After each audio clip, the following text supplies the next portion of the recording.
You're faced with an unsolvable problem, a project that was never finished and never outlined because of situations beyond your control. How do you resolve this? With jihad. I don't know. Shit my pants. How do we achieve the classic Battletech? Through Jihad. jihad. I think that's the only way we can handle this. Welcome to a lore ramblings. The name's Adam. I'm Tech Priest.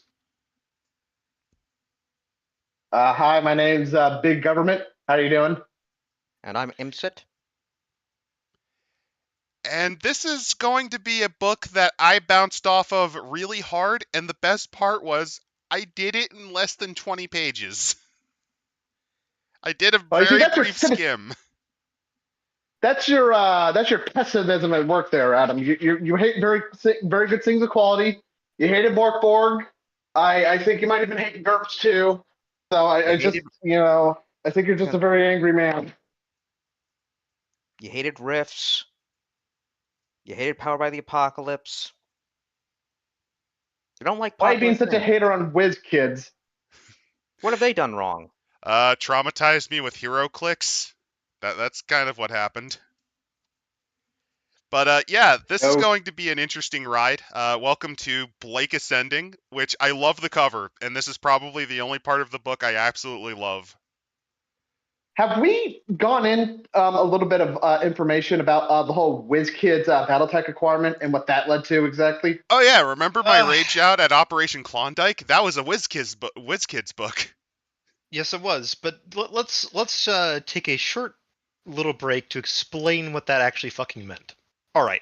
So back in the day, as you do, there were a couple of things with FASA games where FASA was kind of in a bit of turmoil. I seem to recall FASA left voluntarily, from what I seem to recall, where they forecasted the games market would not be that the games market would be hostile to their business model, from what I understand. It was both that, and from what I understand, they burned a lot of money on projects that just didn't pan out. Like, they spent a lot of money, for example, on Star Trek. It's just, I think they were trying to cut the game. I think they were just bleeding themselves dry, and they wanted to leave before they lost all of their assets. They didn't want to go the way of what West End Games did. It goes a bit further than that. So the general situation involving WizKids was this. FASA had sold off a bunch of their intellectual property rights.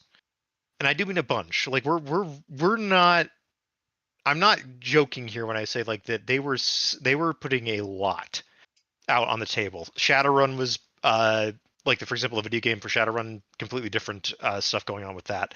There's the various other properties they sort of had acquired, Earth Dawn so far. Battletech, though, was one where there was interest directly from WizKids. And for a very simple reason. We make plastic minis games. This is a product that looks like it should be a perfect match for our own plastics minis games. Did they not try to turn Centurion into a plastic minis game? No, what they tried to do was effectively they saw this and they saw one thing and one thing only, which is that HeroClix had done gangbusters. It did, definitely. Right? It was a very popular minis game, and I think it's only lost popularity recently just because WizKids build quality has just gone down the toilet. It's still active too, and I remember seeing like my local game store, they were selling like a big fig HeroClix of fucking Galactus, and that thing looked pretty cool. There's a pretty decent amount of stuff in the HeroClix lineup that's actually pretty decent. So with that in mind, WizKids thought that Battletech was going to be a perfect matchup. Which, I mean, think about it, right? Makes sense. Yeah, to me that makes a ton of sense. I mean, they specialize in minis. They specialize in selling terrain. A lot of that terrain might be too large for for the mech models that they're working with, but that's fine. They can make miniaturized versions of them for cheap. Right. They don't have to worry about a lot of different things that they would normally have to worry about with producing minis for a hex and tabletop war game. They don't have to learn a new system. They don't have to do a bunch of other shit that could get them in trouble with the legal fiascos involving their IPs that they want to acquire. Especially since they already did that with Harmony Gold, and Harmony Gold frickin' lost. Right. No, Harmony Gold, this lawsuit at this point was still ongoing. And that's a different story. If you're wondering, a lot of things happened. It's a shit show. There's a lot of reasons FASA divested this. Let's go to what the game that they announced was, which was Mech Warrior: The Dark Age. The Dark Ages. So, on its surface, it's pretty typical of what you'd expect after a takeover of a company, right? New people We're going to take this IP. They'd look at what's there and say, "Hey, let's make our mark on it. Let's use this existing IP, merge it with what we've got as a brand, and develop it further."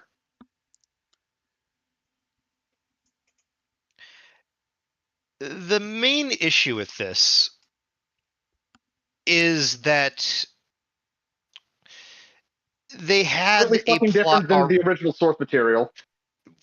One thing. The other thing is that, so remember that whole thing about the development of Battletech's narrative that had been going for, like, at this point, 2 decades, almost. 15 years or so. There was a buildup in the lore towards this event. You had this new faction appear out of the FedCom Civil War, which was specifically the whatchamacallit, the Word of Blake. The people who saw, the religious schism in ComStar, these guys who saw ComStar's shift from being radical religious fanatics to a more, let's just say, company-based technology systems. Yeah, secularization. Yeah. And they saw that, and they thought about it, and they're like, "This is bullshit." Also, they were concerned about the Lyran Federated Sun fusion thing. Well, there's that. There's predictions about stuff like that. There's a bunch of other things going on in the background.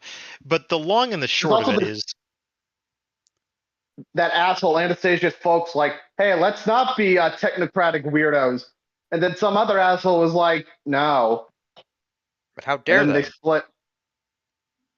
So all that build up, gone. Imagine if you were, let's say, a company that had somewhat of an ongoing narrative that there was an end times appearing, that eventually the force of chaos, whatever they be they in metal plate or in power armor, were going to rise up and destroy, let's say, an empire or an imperium.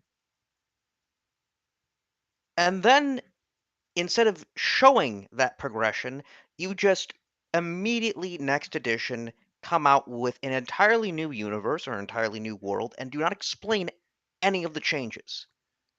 Also, certain factions got destroyed too. Blown the fuck out. I'm just envisioning they don't even explain what happened. They just go into Age of Sigmar. And also, instead of having plastic or metal models that you then paint up and design of your own, you instead get them pre-painted in booster packs of random miniatures, meaning that all of your armies are no longer able to play in this game. And no longer legal in tournaments. That, the rules are completely different. Also, no longer legal in tournaments. You'll be kicked out if you used legacy models. Because, hey, that's what worked for HeroClix, right? Now, the difference between that and what Games Workshop did is that they did a slow transition into the new models. By slow transition, I mean there are still models that are from Warhammer Fantasy that are used in Age of Sigmar, and it's been 10 years. Admittedly, that's also due to the head of Games Workshop being deposed for some of their decision-making. Like killing off their entire game line. And much like Games Workshop, an entire game line before they launched a major video game title involved with it that would have probably brought them a lot of money. Also, trying to do it with the other one too. Well, that one that was more successful because they didn't kill off the entire universe. He was fired before he could. Correct. So you have this going. So you basically have, for long-term players, the narrative's gutted. You actually can no longer play with all the models that you've invested your time and money in, and the setting is entirely different. There's these new factions that have popped up out of nowhere, and you have no idea what's going on. It's basically a middle finger to anyone who's had investment in this franchise. Which was quite a lot of people, because those models, I mean, they're not as expensive as some, but, to have a full army and variety, you often had a decent kit of it. I think you're forgetting to mention, too, the other fun part about this is, because I looked at how their distribution worked. It's fucking mystery boxes. So yeah, not surprised. Yeah, if you're wondering, there's a reason WizKids is very close to essentially going bankrupt. Paizo has dropped their ass because of their lack of quality control, and this applies to everything they make, not just figurines. It also even comes to like things as simple as plushes, where they can't even do the stitching right. Like, they're just incompetent at this point. The only thing that's keeping them afloat is hero clicks. So if you really want to play as, I don't know, let's say House Karita, and if you just get like 3 House Davion units in a row, you're shit out of luck. Give us $20 more, bitch.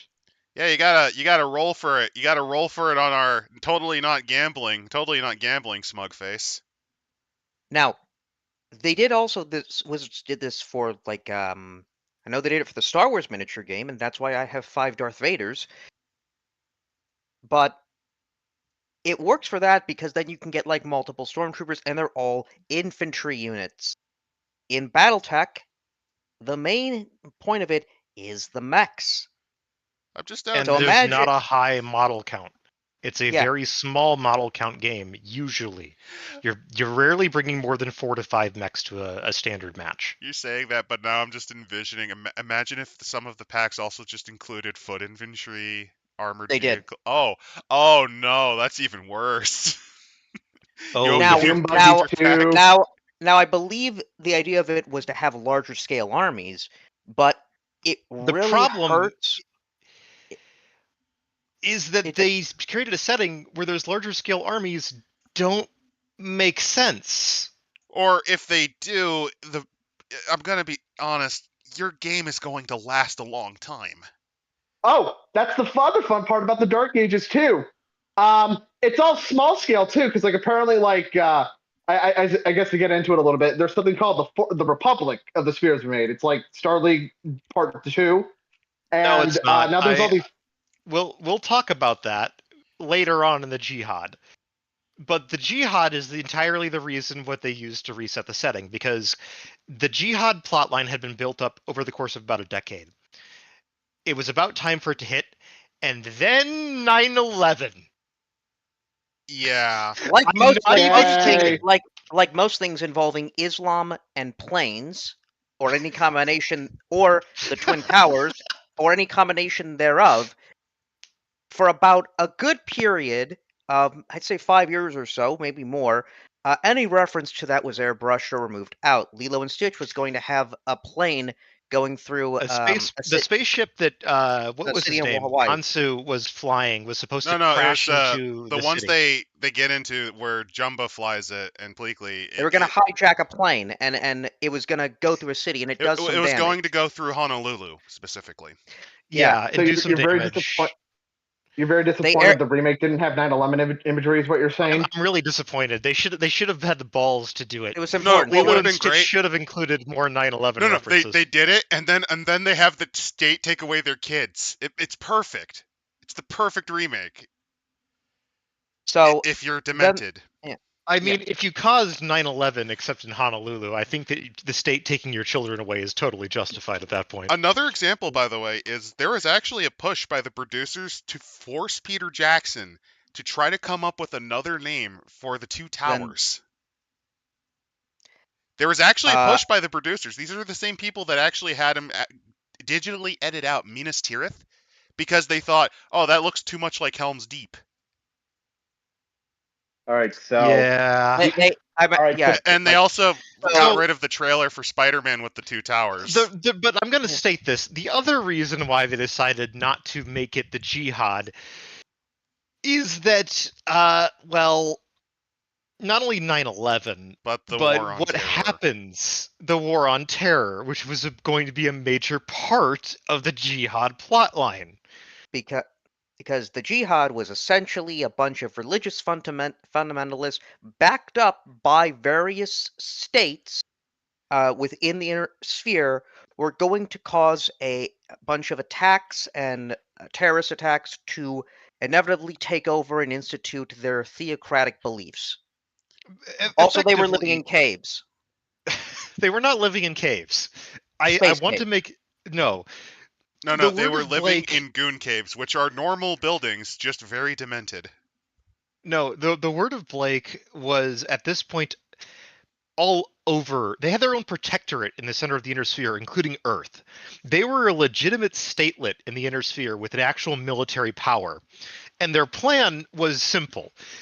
The entire thing about the word of Blake is that not only did they really, really, really dislike the secularization of ComStar, but their big opposition was to two things. First thing that they did not like was the idea of a second Star League that did not include them. After all, they are the rightful inheritors of Jerome Blake, peace be upon him, and his word of the communications of Star League, the Star, ComStar. Therefore, they should rightfully be part of a new Star League. The second bit, and this is another really key one, is that they saw it as their holy duty to exterminate the clans. I think they have the right idea. I knew you would say that. The entire plan for them when they were joining the Second Star League is that they would then pop up and say, yes, so we have been secretly building an army. Let's kick the clans the fuck out of the sphere. Well, when we and last then saw... and then force the Star League. And then, more accurately, eventually turn the Star League, peace be upon Blake, to their ideological goal. The Star they would Caliphate, prove themselves. Basically, they would prove themselves the proper inheritors of the Star League by destroying the clans, and therefore basically any legitimate claim to Star League. Now, at this point, they had also subtly engineered a few other disasters, just because they could, to destabilize parts of the sphere, because the ComStar was already doing that anyway, so why not? To basically make the houses less likely to notice their shenanigans. Yeah, the idiot balls. Chiefly some of it among was them, genuine idiot balls, by the way. To get this up to speed, if I remember correctly, when we last saw our favorite characters in the world of Battletech, humble mech pilot of nobody of importance, Ian Steiner Davian. Victor Steiner Davian had just defeated his bitch of a sister in a civil war that split apart half of the sphere and caused a bunch of destruction.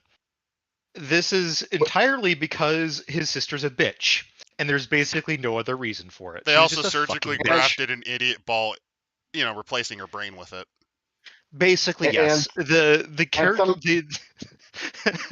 If you read, somehow she becomes the greatest warrior of the clans afterwards. No, she does not. She does not. I want to stress this. She does not. She only tests into being a warrior by taking a Tarkad for large pulse laser Warhawk, destroying one enemy mech and then punching out, which is a legitimate strategy, but it's also one of the absolutely chicken shit things you can do. It works, but it's the same reason why there were a bunch of Smoke Jaguar Civcos that ended up deciding that they would roll around in Hunchback 2Cs for their trials of position. Because, as it turns out, the Hunchback 2C is really good at one thing, blowing up one mech, then dying gloriously. Funny you mentioned that. Actually happened in my game that happened yesterday, believe it or not. Yeah, Hunchback 2C run up on you with a dual Ultra Autocannon 20s and just blast a mech. It's hard-coded into the lore, too, where it basically says, yeah, all the old and useless people are strapped into that fucking thing, and they hope they can basically bomb themselves into glory. For the glory of the clans. All right, and if I remember correctly, too, Victor Sander Davian's like, wow, this whole leadership thing's kind of hard. I'm gonna go back to ComStar, y'all. Bye. Well, his whole thing was this: I don't want to be Prince at this point. It's going to cause more issues. I was already kind of a shit leader, and now there's a goddamn civil. No, like he was written to be a shit leader from the fucking get-go. Fair like enough. we're not. This is not a new thing. Victor, all right. Victor Steiner Davian is a manlit himbo with a case of yellow fever. Hey, come on, he married Isis. Legally. Legally, yeah, but we all knew who his primary piece was until she was murdered by the Black Dragons, and then her son killed someone. Look, it's absolutely crazy, but let's just say that Hans Davian is looking down from whatever fucking place he ended up on and is like laughing his ass off because his genetic spawn have somehow done basically everything he ever wanted in terms of like Hans kind of won. His genetic line is now involved in like what 3 houses at this point. All right, so then the Second Star League. Now, who initiated the chain of events that would lead to the jihad? Right. What was exactly the main? So basically, this is what happens. The Second Star League has a idea where we're going to put a rotating First Lord, because that's what everybody's been fighting over. So we're just going to put a period of time for a First Lord, and for the duration of a crisis, so on and so forth. But after that, rotates around. Now, by the end of the FedCom Civil War, everybody's basically looking at this like, okay, the first person to get their hands on it was the fucking Capellans, and they just used it to brutally abuse it. This seems like a really fucking stupid idea. And basically I believe, yeah, the Lyran, it would be the Lyran Alliance. The Lyran Alliance at this point is civil war. The Fed Sons were in a civil war. The Draconis Combine is dealing with their usual seesawing reformist, non-reformist thing. The Free Worlds League is having internal issues due to the World of Blake. There's the periphery powers who were slated to join that are looking at this shit like this is a sinking goddamn ship now, isn't it? I mean, it kind of was before then anyway. Fun fact, the Draconis Combine is so toxic. Somebody as somewhat decent as Teddy K trying to introduce reforms for the common man resulted in the Black Dragon Society trying to fuck shit up because they're that pissed off that they're not being that impressive. They will keep doing that.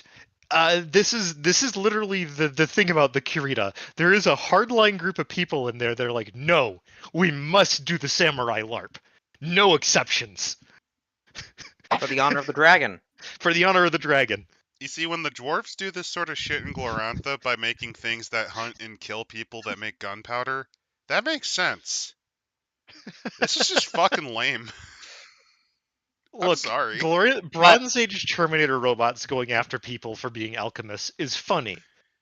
But it also has this is logic. Also funny, but it's more stupid than funny. Yeah, that's the problem. There's a logic in Glorantha, as little as there is. In this, I don't know. So, all right, so what tensions are flaring? There's violence in the inner sphere again. Everything's breaking down, and the spark gets lit with the Wolf's Dragoons. Oh yeah, so you know how the word of Blake has been fucking around? This is the beginning of the book, and actually we can start going into it. Yes. Well, no, that's not the beginning of the book. The beginning of the book is 10 pages of them explaining what we pretty much covered already. Yes. The basics though are this. I was going to say, it is also all in media res. It is, but to give you an idea of the actual flow of time here, there is an attempt by various mercenary companies to intervene in what's known as the Chaos March. The Chaos March is effectively speaking the center of the inner sphere after Victor Steiner Davian did the big stupid and ended up splitting the Lyran Alliance and the Federated Commonwealth in half because he did the big stupid. The writers told me to. Who were the writers? Told me to. Look, it was the bitch's. Look, the bitch caused all that. All right, he just had to put it out of its fucking misery. Yeah, the bitch also was slightly involved, but let's be fair, Victor was also a big. She also ruined racism too. So fuck her. That was never the same after her. But still, there's this whole Chaos March, and it's basically At this point, unaligned territory. That's how the Word of Blake acquired their power, is that they were a stabilizing force in the Chaos March, to a degree. Because remember, there's still hardline religious fundamentalists that are taking over a worrying amount of industrial power and territory within the Inner Sphere, including, Earth and the solar system, the big kahuna of industrial might inside of this Inner Sphere, because it's one of the few places that's been fucking wrecked to shit. I would argue they did really great things. They did a lot of good humanitarian aid with that industrial power. They did. I mean, listen, page 24, as we get from the voice of Blake, the worlds of Kath, Kide, Newhome, Bryant, Epsilon, Iridani have requested military aid, citing the continuing instability of the Chaos Marches and the predations of nearby worlds. Oh, thank God we were skipping a lot of this in media. Here's the thing. That's true. The Word of Blake is not completely lying. What they're partially lying about is that they are kind of inciting a lot of this unrest through Blakist cells on other worlds doing shit. Hey, but you're also forgetting the other humanitarian aid, too. They also gave it to a backwaters periphery nation known as the Tortuga Dominion and the Oberon Confederation. Where are these pirates here? As I said, they've been planning to destabilize the Inner Sphere for a long time, which included, by the way, going over to the Torian Concord and telling them, those Davians over there, they're planning to invade you. We have the receipts. Also, reminder, they do control communication. They have a monopoly on that, so that's why they're able to get away with stuff. Imagine if all of the internet service providers in the world were now fundamentalists of your favorite religion. On top of that, they gave the Marians a bunch of technology, including how to build fucking Marauder 2s. No, and they stole an entire shipment of Marauder 2s, delivered them to the Marians, and the Marians proceeded to strip those bitches down and mount an ungodly amount of rocket launchers onto them. Also, Coyote is correct. Word of Blake is not just one group. It's multiple different radical fundamentalists of a telecommunications There's about company. 4 separate factions. There's the classical ComStar guys that just sort of like, look, it's a philosophy, guys. It's not necessarily dressing up in the robes. We do that for fun. We're not taking this seriously, right, guys? Right? Then there's the group of people who are like, no. Blake is an actual religious figure, and we respect his teachings. And the secularization and then the secularization of ComStar threatens our way of life and our culture. Then there's the group that's like, fuck y'all. I just want to chill out and do nothing about what's going on in the sphere. We just need to do all our own shit on our own, away from this fucking non-religious bullshit. And then they lived on Venus until they dropped parts of the orbiting star sphere. The fourth is the Shenriku. Well, there's 2 groups of this. There's the hardline militants who believe 100% that Blake was telling about the coming of the clans and wanted ComStar to be ready to fight them, because he assumed that whatever was going to fucking happen with Kerensky was going to go bad, and they were going to come back, and they were going to be a problem. Then there is the group beyond that. This is where we get into the real hardline Word of Blake kind of people. The kind of people that decide, what? I want to become a Manus Domini. What's a Manus Domini, you might ask? A fucking cyborg. Let me put it like this. Imagine being so fanatical, you were willing to replace about 80% of your body with electronics and metal to kill the clanners. Because it's a religious obligation. Now, I seem to recall such cyborg conversions, like what was like the base back then? Like, was going over like 50%? Was that even a possibility back in 3050, whatever? It was a possibility, but nobody really did it because it was really stupid. Like, the amount of support networking you would need, the advanced technology wasn't always in common supply everywhere. And then there was the cultural hangups. For example, there's large amounts of the Free Worlds League that did not like the idea of people with metal limbs running around the place.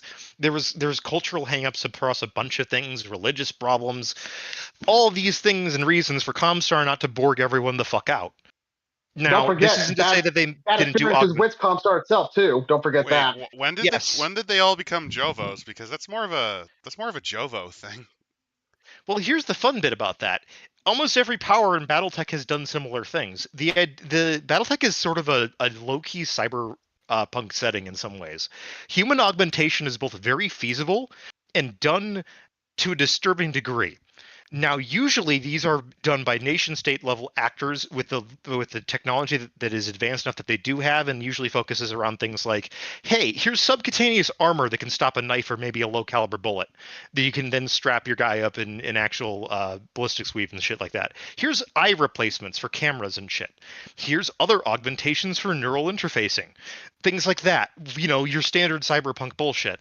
Of like, hey, we're just wiring ourselves into the technology to be more efficient and increase possibly reflexes with metal stuff.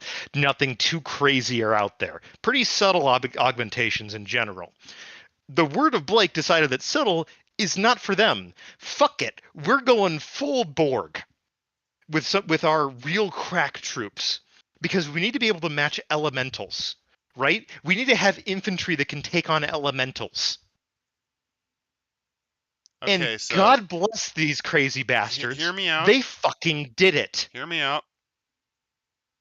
Was this by Whiz Kids or was this on FASA's death days? This is definitely in FASA's death days. What are Skitarii? Something that actually wasn't invented yet. Yeah. Oh, interesting. They had reference to it, maybe in some books. I know they had reference to it in that, but they didn't have any sort of description of them beyond. They're basically Imperial Guardsmen. That would explain why they never got sued, because you know GW would fucking sue them. Well, it's really hard for them to sue it when they stole a bunch of shit from Battletech. So, well, I mean, they got their butts kicked on the spit. Why do you think they use Astra Militarum in Astartes now? They've lost that exactly. one. They've lost that sort of argument. So. The Word of Blake has been preparing what can best be described as an army of super soldiers and fanatics to go and fight another army of super soldiers and fanatics. And they are planning to do this for the Second Star League, because it will be a glorious restoration of all of their prophetic visions for the future. Wait a minute. And then I just realized something. This is where George Lucas got the idea of the Clone Wars from.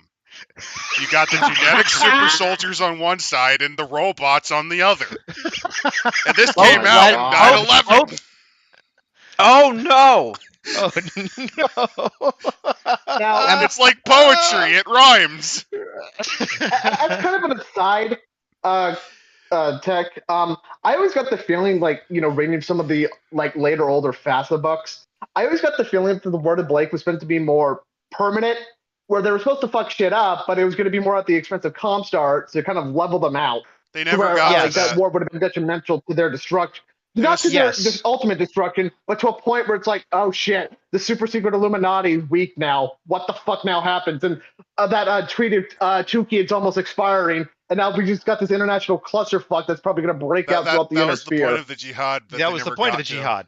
Yes, the idea behind the jihad was to create a more unstable setting so that the clans would actually have a reason to be able to take planets again, and actually come into conflict and not just come off as complete assholes and useless. But then the Reavening happened. Then no, the Wars of Reaving are part of the jihad. Yes. They need an excuse for why the home clans didn't get involved. Mind you, they had been setting up something similar happening, by the way, for a long time. There was to deal with the new culture that they were exposed to. There was a group called the Society that they were referencing inside of various parts of clan books. Oh yeah, the nerds that were trying to sabotage them. Yeah, I remember. Yes, so they were talking about that, and I think part of the idea was that they and the Blakists would somehow find like a forged something, and then that would be the plot line. I don't know. That would have been kind of interesting. I don't know about that. Biomutant cyborgs.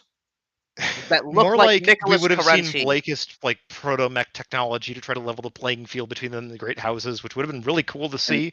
We didn't get that. No, you wouldn't get that. You would have gotten a roided up cyber clone version of Kerensky, not the original, the idiot son in a fursuit.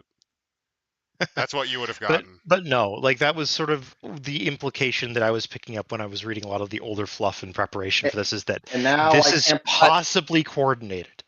So and now I can play one of their Clan Coyote. Yeah, and one of their first moves was to eliminate those pesky Allied Mercenary Command that was stopping them from expanding in the Chaos Marches. Right. Basically, the Allied Mercenary Command was seeing the buildup of the Blakist bullshit and decided, you know what? No, fuck it. We need to deal with these people before they become an actual fucking problem. And here's how that problem got nipped in the bud. You see, didn't.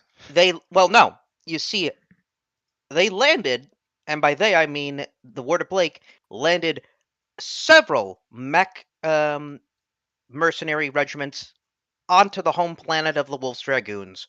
That and started shooting. After, okay, so basically put, there is a second thing that happened. The Star League falls, and there was already a incident a couple of years before the jihad really kicked off, where the Wolf's Dragoons tried to retake Terra, or at least establish a foothold in the solar system for ComStar to use as a base. Well, that happens it did not go well. That happens after. Well, this. Do we want to get onto it? I thought that happened like just before. Well, no, because do we want to get into the book? Hey, do we want to get into it? It's page 27, talking about the fall of the Star League and how that happened. Oh yeah, yeah, it's all done in we articles. Have a book, guys. Yeah, that's it's all done, so it's very hard to follow. Yeah, that's the thing. This book, don't worry. It's not formatted well. Page 27 actually tells you straight up what happens. All right, skipping over 1/10 of the book. Very excellent.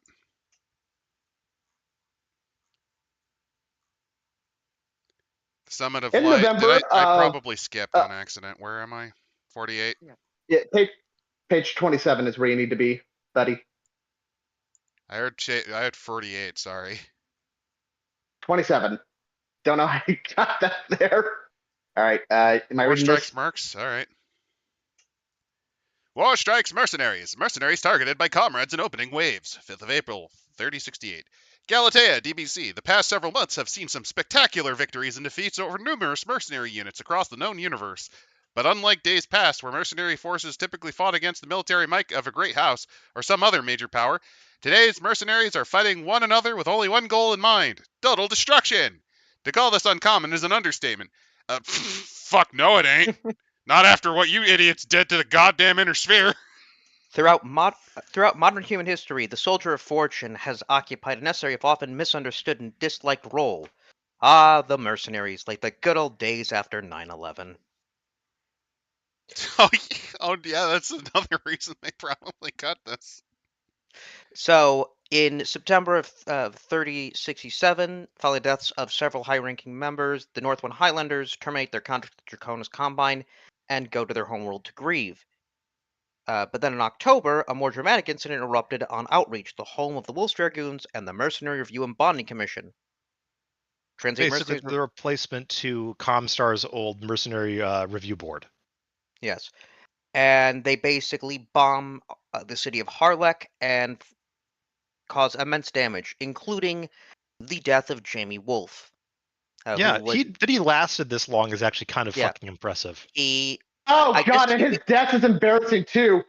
Basically, there was some asshole named Waco, the Waco Rangers, who were a nobody mercenary group. So except they fought each other first. Waco's Rangers were not a nobody mercenary group. Waco's Rangers was one of the most experienced units in the Inner Sphere in terms of mercenary companies. It's just that their commander. Of the wolf fetish. Not even just that. The Wolves. The reason why they got entirely into a spat with the Wolf's Dragoons is because of an accidental death of a pilot, who happened to be the company leader's son. This resulted in him basically agreeing. He was gonna die. This is why Waco's retarded. How do you not expect your son to die in a war zone? In fairness, it is less dumb. No, it was an ejection accident that was directly caused by the Wolves Dragoons. They do bear culpability in his death. In fairness, this is still less stupid than the time an entire civil war kicked off because some kid got angry. He was told his name sounded like a girl's name, and he punched out the officer of an elite military unit that was there to guard against terrorists on an outer space colony. Look, we're going to need, like... But a little more complicated than that, Adam. The response to this is the Mercenary Review Board brands the Waco Rangers, Smithson's Chinese Bandits, Tiger Sharks, and the 51st Dark Panzerjägers as renegade commands. These guys lost their reputation to serve with the Word of Blake. Also, heads here's up, the your reason mic is why a bit for that. crackly. First off, all those units had a couple of axes to grind with the Wolves Dragoons for various reasons. None of which I know, because I don't know who the I'm hell not going to any of go these into weenies them, are. but a lot of it comes down to previous contracts, humiliations during the Fourth Succession War and the various wars after Waco's personal crusade, and incidents involving the clans in general. Let me put it like this. The fact that the Wolves Dragoons were connected with the clans was by this point pretty much an open fact. So people with an axe to grind against the clans really, really, really did not like the Wolves Dragoons. Yes, were they now against the clans? Yes. Were they also dirty fucking clanners? Yes. Was there any reason to trust them because of this? No. And then once Jamie Wolf died, so did the relevance of the Wolf Dragoon itself. Its Mary Sue status shattered.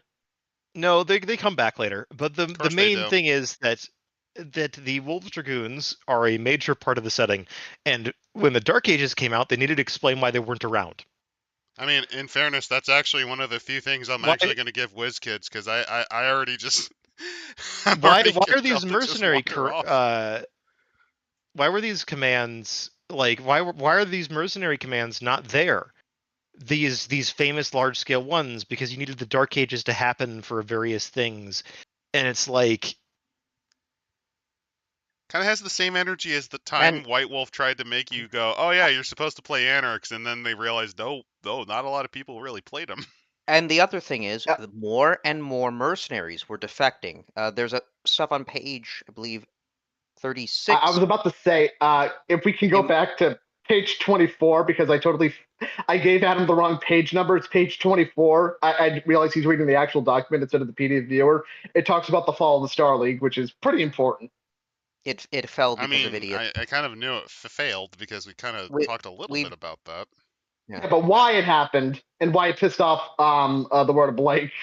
Because well, it would mean that it would be the end of Star League, and Star League is supposed to come back. If it hasn't come back, that would mean our entire religion is a lie. This would be like if the founders of the Seventh-day Adventists decided to try to firebomb the fucking Congress building in the 1840s because the revelations didn't happen. I mean, yeah. You don't think that isn't a possibility? But we are seeing more and more mercenary commands going renegade. Right, because at this point, the MRBC is gone. Like, Outreach is fucking dead. There's nothing going on with that. Like, there is no reason to listen to this. ComStar at this point, who are supposedly partially behind it, it's like, if the Wolves Dragoons are gone, they're arguably the big dog mercenary unit. If a command goes out of line, the Wolves Dragoons can probably beat the shit out of them and bring them back in line. No one wants to be the... I love how difficult it is to actually find the page count, because it's just like right there under the power. I get what they're going for. They're going for like a data pad thing. I don't like it. I don't like it either. In the meantime, although I will say I like the attempt to make a pathetic internet or file directory. I like that. In the meantime, though, for some reason, a bunch of Word of Blake warships turn up over Tharkad and what is the capital of the Federated Suns? New Avalon. New Avalon. And say, you should join Star League. And then bomb them.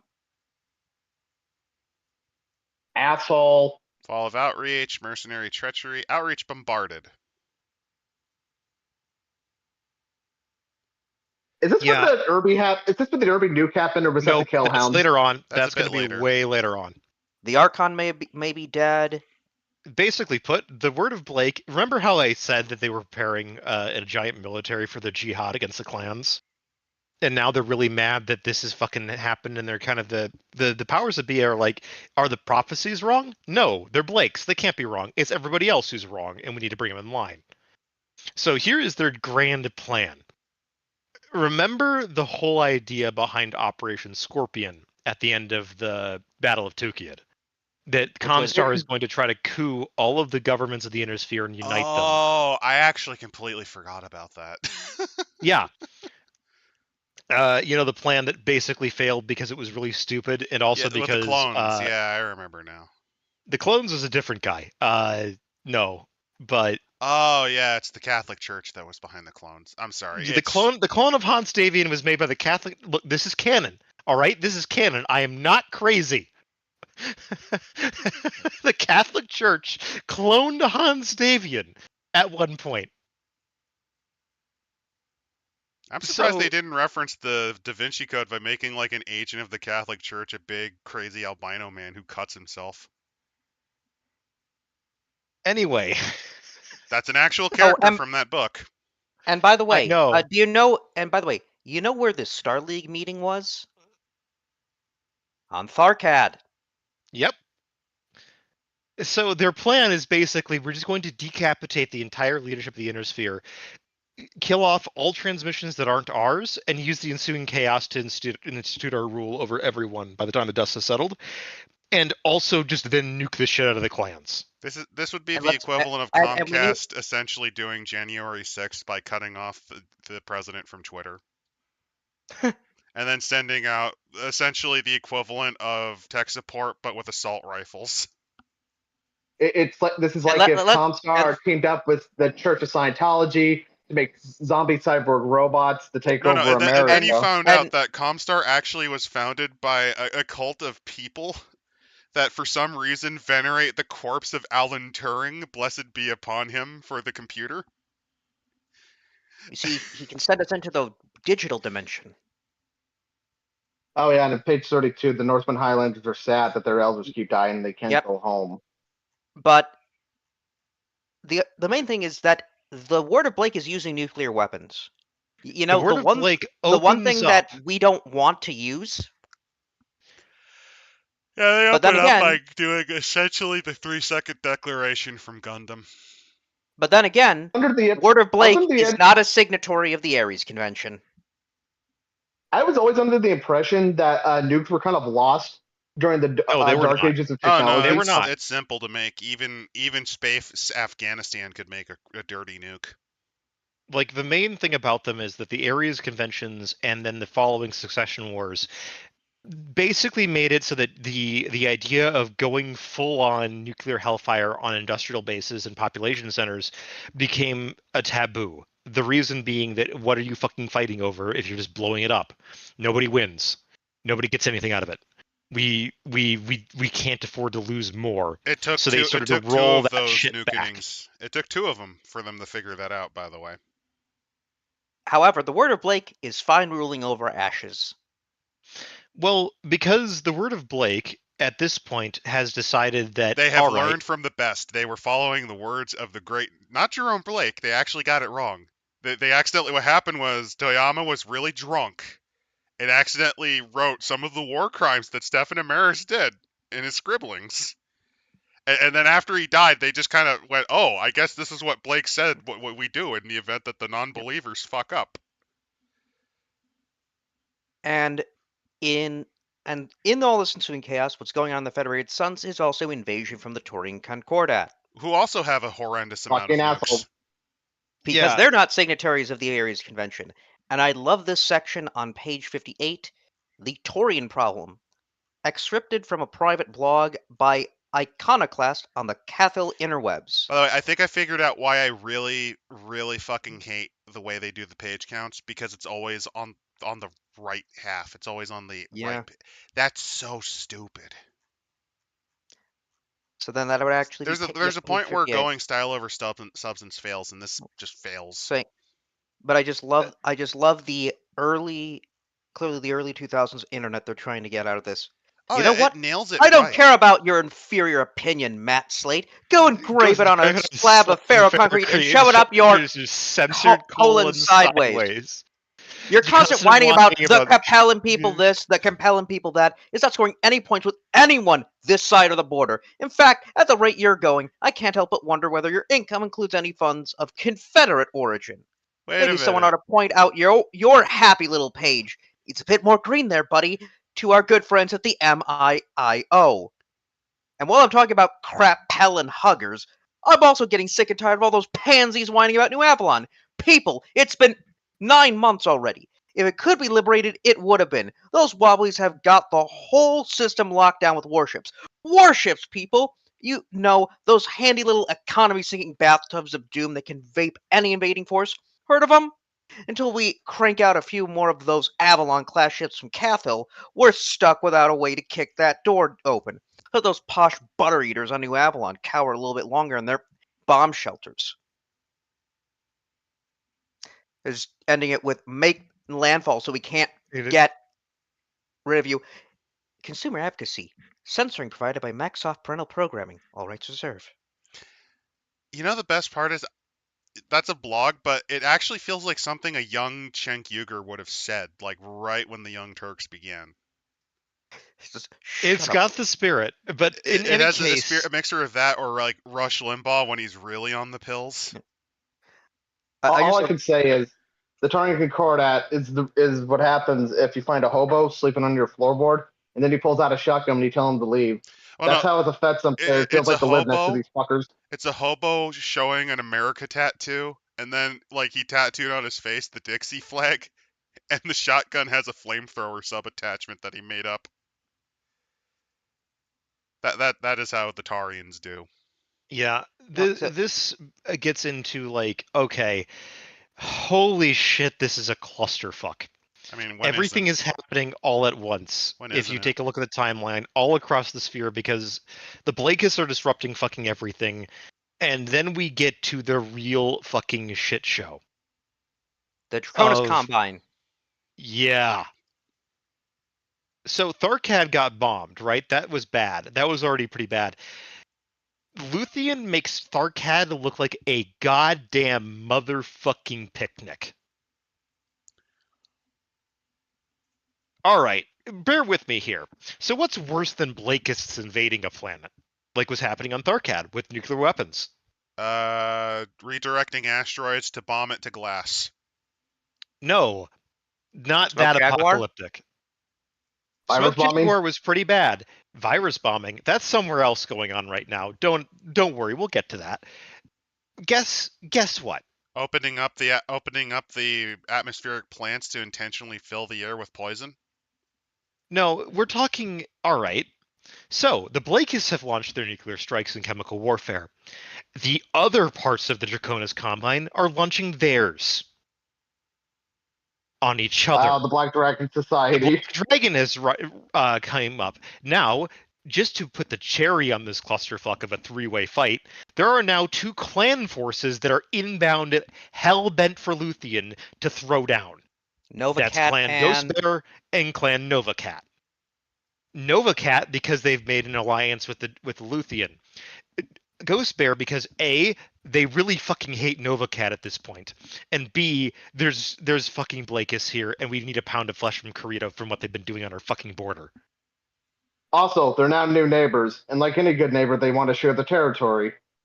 And also, the coordinator is sick. Oh yeah, the coordinator. No one knows if they're alive or dead. Which is the Teddy got AIDS. Tunnel flu. He's a mild bout, but he's doing much better and still recovering. Don't worry about it. So don't worry about it. He's okay. He's totally fine. And now you understand why the Combine is suddenly a goddamn mess. Page 68. From the Black Dragon Society propaganda. Theodore Krita is dead. Do not let the propagandists fool you. It is true that Theodore Krita, the blight on the honor and the duty of the dragon, is dead. His ill-conceived spawn, the Gaijin-loving Haniro, is too weak to take the throne. A sure sign that the Krita line no longer has the stomach to fight, to be the dragon. This is our time. This is our place. Arise, loyal sons of the dragon, and let us remove this taint of Gaijin disease from our realm once and for all. Let us purge our homes and our borders of this cancerous growth and reclaim our rightful heritage so that we welcome our new coordinator with a clean spirit and once again raise our heads above the gutter trash of the rest of the universe. speaking of Ghost Bear and Combine relations, what's the Rattlehog people doing in all this? Are they also attacking the Combine with the Dominion because that's fun as shit, or are they still grumbling that they got conquered?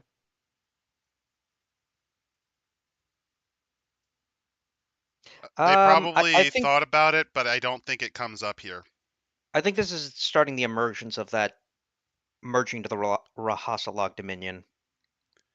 Also, Coyote has said that Teddy is one of the best coordinators and most dangerous Kurita. Probably. Yeah, the problem is that it's still the fucking Draconis Combine. It's still a shit show. So, first off, there are a bunch of bullshit things happening. No one knows who's supposed to be in charge. There are several different claimants at this point that are viable. There is the direct family line, there are cousins, there are other families of nobles within the Combine that are controlling their own regions, that are trying to stabilize the situation. There's a lot of shit just happening. And this is in the first few months of 3068. Yes, there are a bunch of conversations here happening. The coup on Luthien, the Blakeists are intervening. The coordinator is sick. The Word of Blake is fighting the Combine directly on several planets elsewhere from Luthien. Thomas Merrick is missing? Oh yeah, Thomas Merrick's gone missing too, yeah. There is, basically put, of all of the major houses, none of them are in contact with their leadership. Because otherwise things might have resolved differently.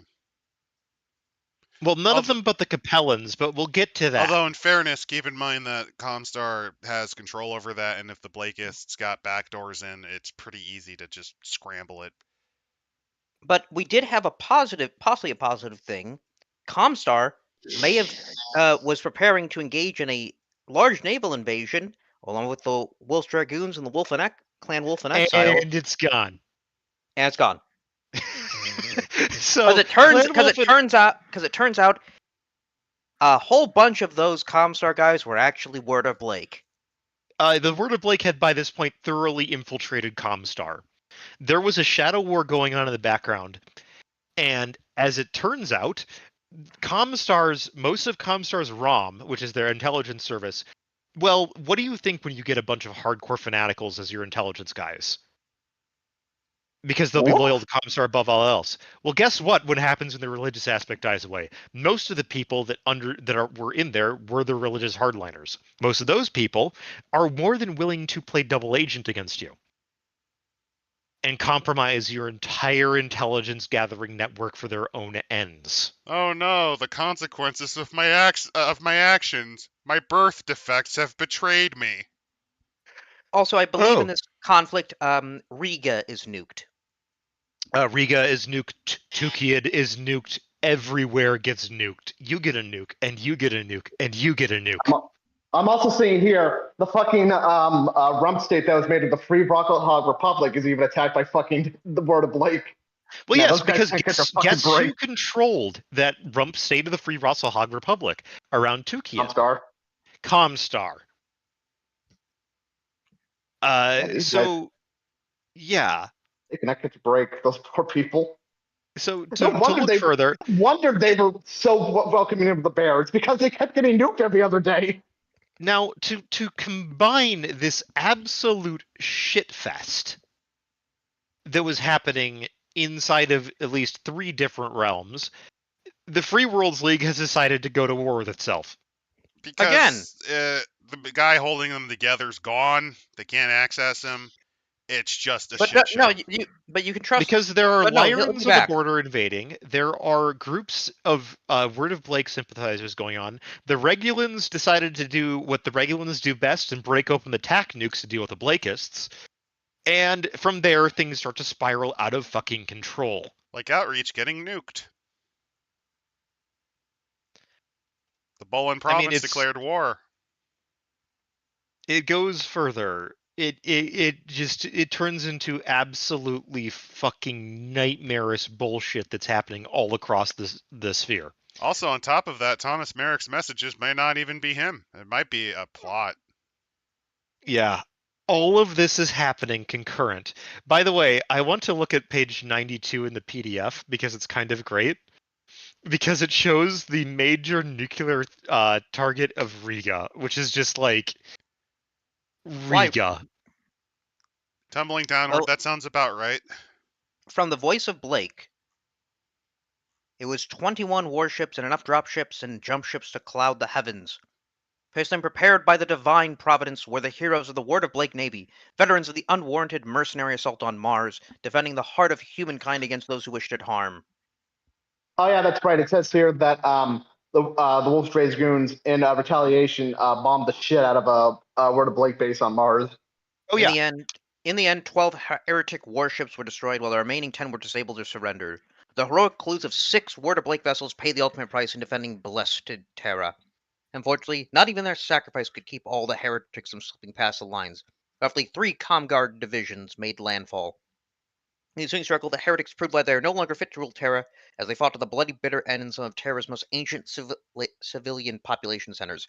Rather than accept defeat, one division even detonated several tactical nuclear devices in the ancient city of Riga, killing tens of thousands of innocents to thwart the defensive efforts of 2 valiant level 3s of the militia and Terra sect troops.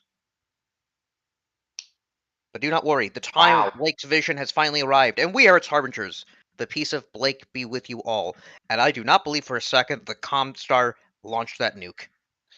No, they did not. That was definitely the Blakeists dealing with a leak. I mean, if you have 100% control over InfoSec because you have the security guys on board, no shit. They definitely nuked them in the city to deal with them so they could save forces elsewhere. If you really think about it, this is essentially IT just snapping because the corporation that they're fucking tied to has just made impossible orders to the point where they're just like, fuck it, burn it down. Burn the servers down, baby. Destroy that company data. And all the other companies nearby. You know, as a guy that's made a faction, that's made his own little like army in Battletech, that's basically glorified fucking pirates.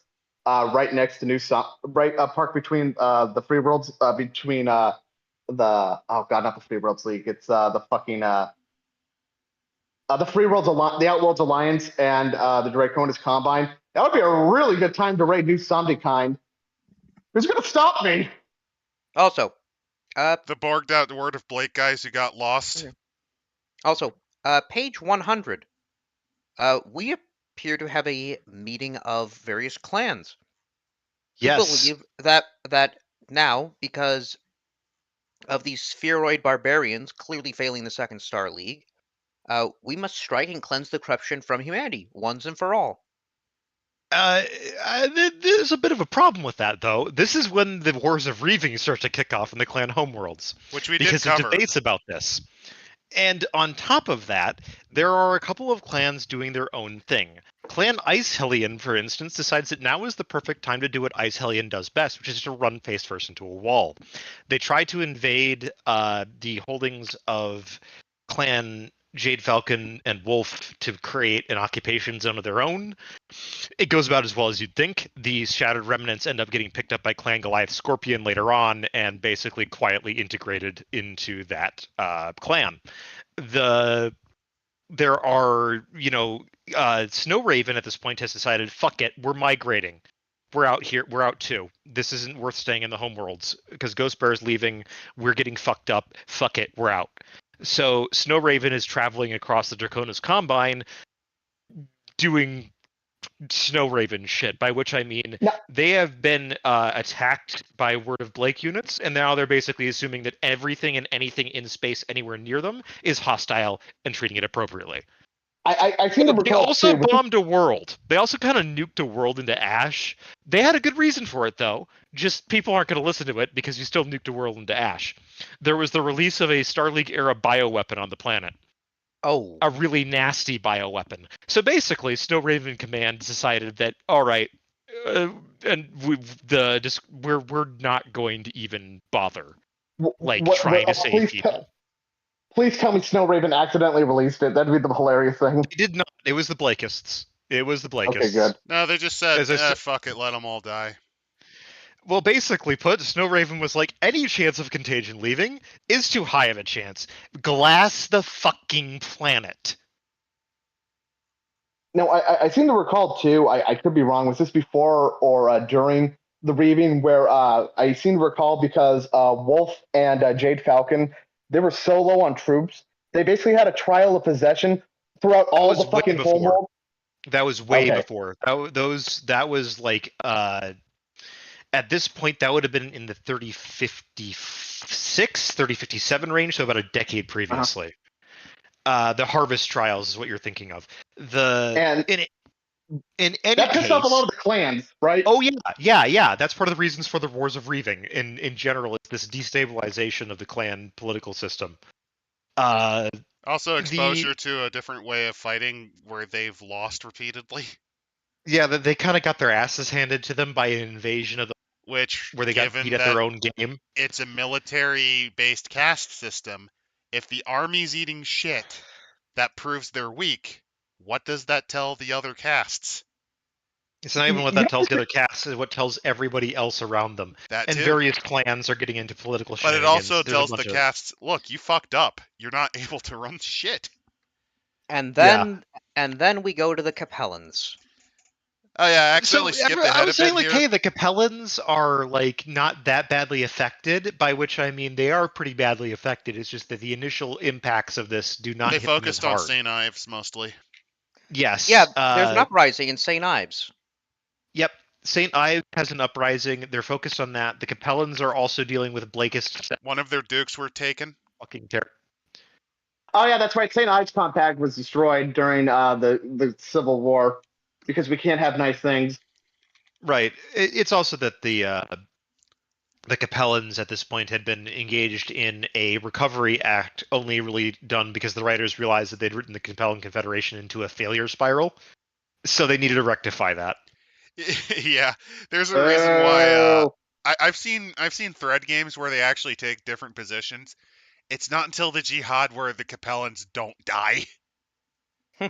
I'm not kidding. Every game I've seen where they play that, the Capellans die within like 20 years at most. The Capellans basically are stuck between a rock and a hard place. The Fed Sons can easily overwhelm them with sheer numbers, and the Free World League are not their friends, though they're not going to devote an inordinate amount of pressure against them. They still have to keep a lot of forces there. Their worlds are extremely tight-knit and close together. They're very compact as a nation. They have no strategic depth to fall back on. And because they have a tendency to be backstabbing idiots, it's less that, and it's more like they got a real fucking workover when it came to industrial capacity loss during the succession wars, and it's just kind of they've been only recently able to catch up to it by like the 30-25, at which point the fourth succession war happens, and all of these monumental efforts of the state to try to regain a military advantage through technological development. Like, remember this: the Capellans built two brand new battle mechs by the start of the succession war. The Raven and the Cataphract. Yeah, admittedly, the Cataphract was a repurposement of other mech lines, but the Raven was completely new and using old technology that they had reverse engineered and rediscovered on their own, which was electronic warfare equipment. It's also my favorite mech because Chicken Walker. Yeah, so the Raven. Right. So effectively speaking, they are poised for a technological renaissance, and then Hans Davian happens to them because he hasn't forgotten about the whole clone thing, Maximilian. He's also fucked your daughter, so there's that. You get after the fourth succession war, it gets into the point of absolute ridiculousness why anyone's taking the Capellans at all seriously, because most of their territory either belongs to St. Ives or the Federated Commonwealth, and a few bits and chunks over to the Free Worlds League that they snapped up opportunistically. So, what state? Oh no! What Capellan Confederation? You know what you could have easily done, which would have been really hilarious, but also horrendously on the nose? Okay, hear me out. The Long March of House Liao and the Reclamation War. That's sort of what they do. No, as like a big nod to the People's Republic of China. That is basically what Sun Tzu does. Yes, his name is Sun Tzu Liao. Because fuck it. Because fuck it, we're going for the reference. This is Battletech. That's is not going for literature. the reference. That's I have given up on thinking. Remember, his dad is his name shouldn't be Sun Tzu. His name should be Lao Zhu or Lao Ji, because his name should the be absence Cao. of the absence of thought. A bowl is only useful when it is empty, much like in the teaching of Tao. Our nation is empty because we've been taken occupation. We are following the way, and therefore his whole thing is even like a bringback of Chinese cultural traditions to try to unify the Confederation behind a more concrete ideal to prevent breakaway movements in the future. He should have been named Kung Fu Xi then. And while all this is happening, the whiteout happens. They could have named him Kung Fu Xi because that's basically Confucianism if you think about it. I mean, yeah, but he look, listen, Sun Tzu Liao is one of those examples of a character that really just kind of does shit. He always sort of works out to for him. unfuck the horrible state that they wrote the nation in. He's also a paranoid lunatic with a backstabbing problem, but like, admittedly, considering his home life, relatively well adjusted. I would actually say relatively sane by House Liao standards, too. Oh, no, like, completely. One of the novels he's in, Double Blind, is actually pretty good. Because it actually shows, like, okay, this dude isn't just a complete, like, political maneuver. He does have a sense of, like, all right, what's soft power, what's hard power, what's how to use it, playing with the shadows, playing double games with people. It's a good novel. Also, Coyote has made the pun marry Sun Tzu. And on top of that, has highlighted that his mother's apparently the head of a thuggy cult or something. His sister is the head of that, which allied with the Blakis and is trying to genocide parts of humanity. Anyway, long story short, he's the only sane person in his family because his mother was a psychotic, raging bitch that got dicked down by what's his name, Jared Allard, and could not get over that. She could not forget that dicking for the rest of her life and just could not fill that empty hole. Mostly because it should be said. Oh no! It should be said Allard was a double agent for the Federated Sons too. Yes, he was. I was wrong. It wasn't Hans that fucked his Maximilian's daughter. It was Allard, which is funnier. No. What'd be funnier is it's Hans wearing a fucking mask like Mission Impossible. Look, I'm pretty sure she had a gangbang of cloned Hanses. She was a freak. Anyway, what is do me like you're doing the Capellan Confederation. What is it with white fever in House Liao? Because this isn't the first time this has happened. A consistent problem with House Liao. It's like reverse Wignats and their obsession with screwing Asian chicks. It even happens unconsensually too. But we'll get there when the Ilkhanate happens. We'll get to that one. We'll get to that one later. That's in the Dark Ages. No. I think I figured it out. What happened was, due to the breeding of crazy, like we're talking House of Trastamara or the House of Sweden under the line of Eric the 14th. Which had a history of insanity. The insanity boiled so over that what happened was, in his brain, Sun Tzu's brain, an overflow error happened. Yeah, he hit the fucking overflow integer and it came back to dangerously sane. And I want to know, this is a dude that had monowire nails that he would put on, like fake applique nails, so that he would never be unarmed. Like, so he could literally cut someone's throat with his nails. What he should also have had is an extendable, like, trench spike talon in his big toe that he could then use to make a spike boot. I would not be shocked if he had something like that also installed. The dude was remember, the dude grew up with the most psycho bitch mom and his sister who was just as bad. And also may have wanted to fuck him. I can't remember exactly. Oh, apparently that was the wrong daughter that Justin Allard ruined by making her take the shape of his member. I thought he fucked both of them, didn't he? He probably did. I don't know. Who knows? I do want to. He was also half Capellan, so. I do want to go through sections like 122 to like I'd say like 127. Honestly, just talking with you guys on this is way better than reading this book. There is. But there are these brief interludes, and actually the one I like the most is on what is it? I believe 126. I like the INN news thing here. I like that little clip here that they did for this art. Forgotten Warriors, where they're talking about the morning of the Royal Black Watch, and how like there's only these few former like SDLF troops that remain in the inner sphere, and there's a transmission altered from clearly a Word of Blake sympathizer. You can never trust any mercenary that refuses our coin. The Dragoons proved that.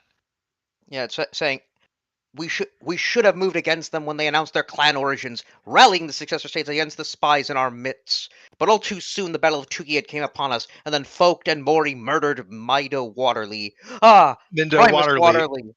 Your Operation Scorpion was a stroke of genius. If not for the traitors in out midst, the inner sphere would have come under our stewardship, but the time had not yet arrived. As Blake foretold, the inner sphere could only enter a new golden age through 3 transfers of power. It fell to the faithful, recognized the evil of Vogt and Mori to reclaim the birthplace of humanity from the heretics. Mori, your time grows short, and then blessed Terra lay once more in the hands of the true followers of Blake. But always the Dragoons were there, sitting on outreach. They were a thorn on our side, always interfering as we worked to fulfill the blessed Blake's vision for the world around Terra. At last, we were forced to take steps to put Wolf and the Dragoons in their place. They retaliated, but we thought we were ready for them. Then they attacked Mars. How did they know exactly where to strike? Clearly, the Dragoons posed an even greater threat to Blake's vision than we thought. We had no choice but to burn out their den. Their fate awaits all who oppose the will of Blake. Hey. Also, I don't know how to explain Coyote's point of view, but essentially the love life of the crazy sister or mother or whatever of Sun Tzu, I don't know, I'm completely confused, is essentially a fucking soap opera. A soap opera and psychological thriller. Was I misremembering the fucking pimp slap as him dicking her down at some point? No, Jesus. At this point, I don't think it matters. It's a fucking soap opera. It's been a while since I've read the Warrior trilogy. But the thing is, there's this ongoing transmission in the narrative that is starting to get degraded because, as I said, the whiteout happens. I was going to ask if I could go back to 102 because we got some of these announcements from the clans are pretty interesting to see where they're going. And it looks like 2 Hell Horses is getting a little funny with the Bears. Yep, they were fighting over the... Yeah. Be advised that on February 12th, a sizable force bearing the markings of the colors Hell's Horses clan attacked Ratzelhog. The horse units, while currently identified, hit 4 different areas of the planet, absconding with war material supply and several key command personnel. The horses did not follow combat protocols upon arrival and landing.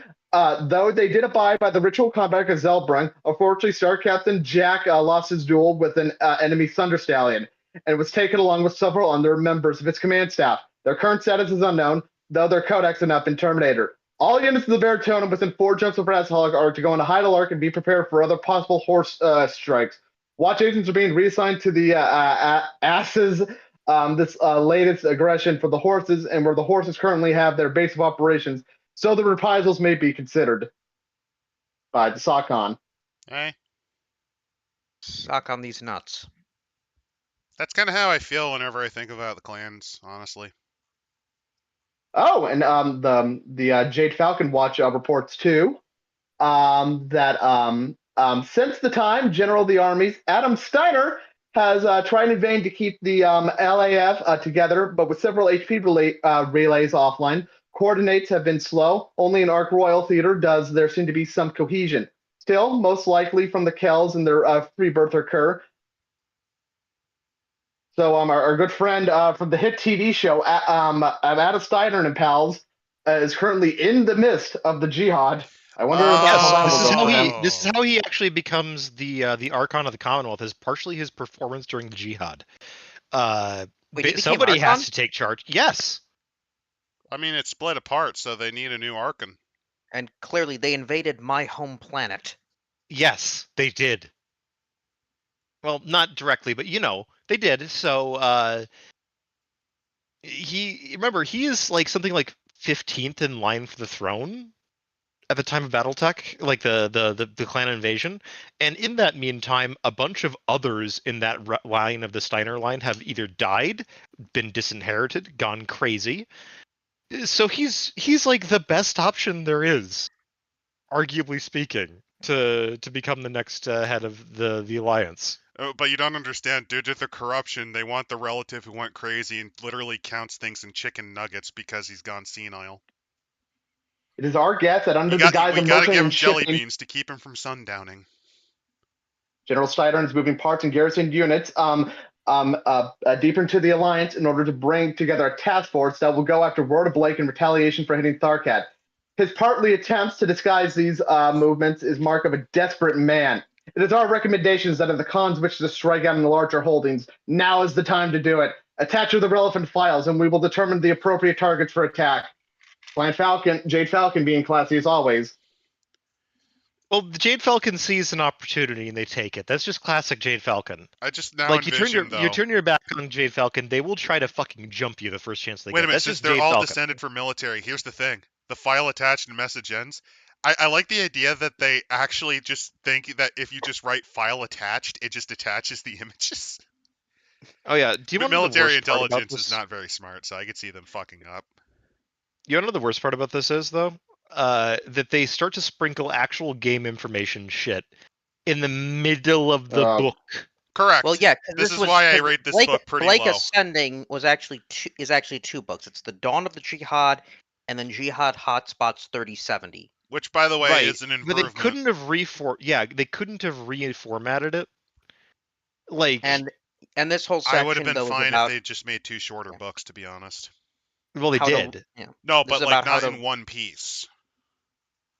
No, like they did. This is one piece that they put together to Oh. compile this shit, because otherwise it was across like 7 source books, and it was impossible to know what the order of fucking anything was. Oh, okay. That makes some sense. Fun thing, you can use this for such games as Aerotech 2, Classic Battletech RPG, and the standard Classic Battletech rules. Yes, for those of you playing Aerotech 2. Yeah, the second edition of the Aerotech rules. What's Aerotech again? The space combat version. Oh, the one that basically had insane health loadouts, right? Yeah. Just insanity overall. In any case, they finally add... oh, it's not compatible with the Star Trek RPG. I'm disappointed. Sad. Many such cases.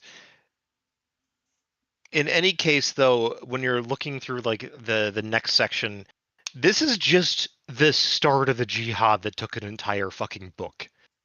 It is insanely front-loaded. The jihad does not end. Well, actually, I think the first half of the book. I think the first half of the book was like stuff they took from other sources and just kind of slammed it into one piece. So it's more like the compilation of 7 books.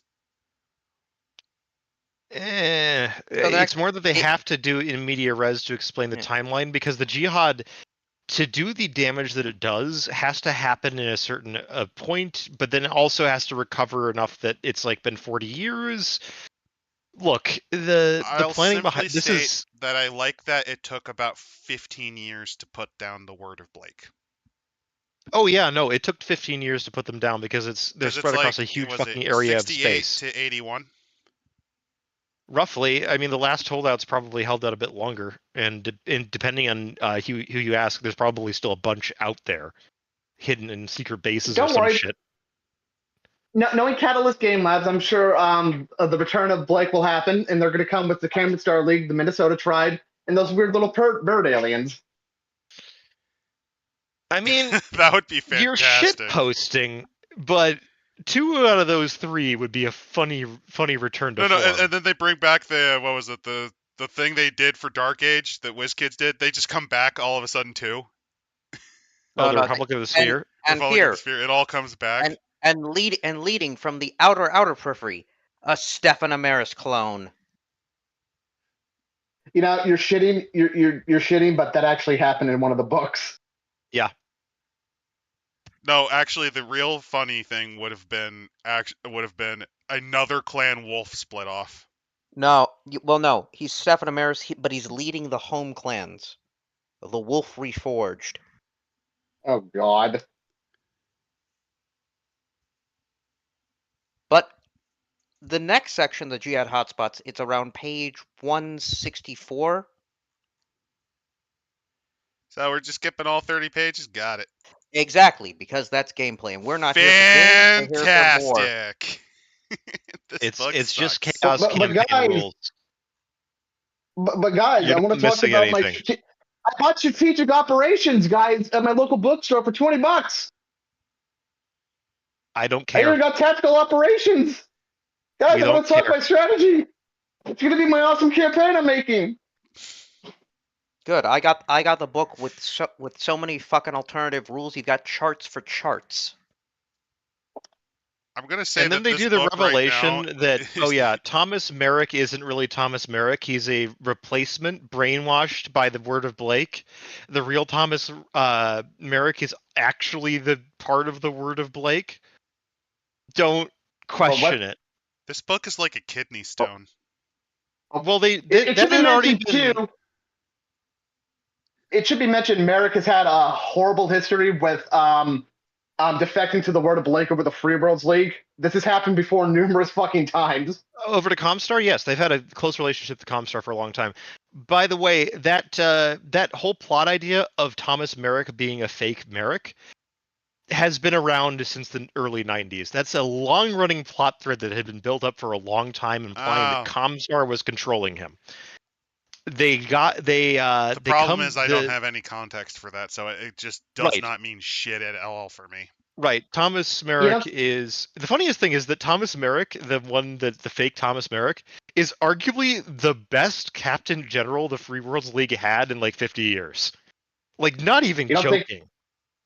You don't think Thomas Merrick is still mad about that whole time New Avalon sent the clone of his son because he died of AIDS? Well, the thing was, it wasn't his son. Mad about that?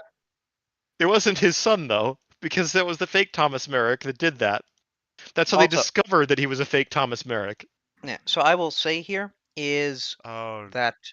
I don't know what to say other than it's impressive that it takes someone not of the bloodline to run this shit. I will point out, Squirrel Killer has the best twist for Catalyst, which is to rebrand to FAFSA. Not happening. But on page 178, we finally get revelations, thanks to the blessed voice of Blake. It turns out that Minora Karita was trying to get an agent into ComStar. The infiltrator twisted and corrupted Blessed Blake's great vision. But it allowed by the way, when you say 78, that's not 78. It is in the PDF reader, but oh my fucking god, I hate the page. I hate this page thing.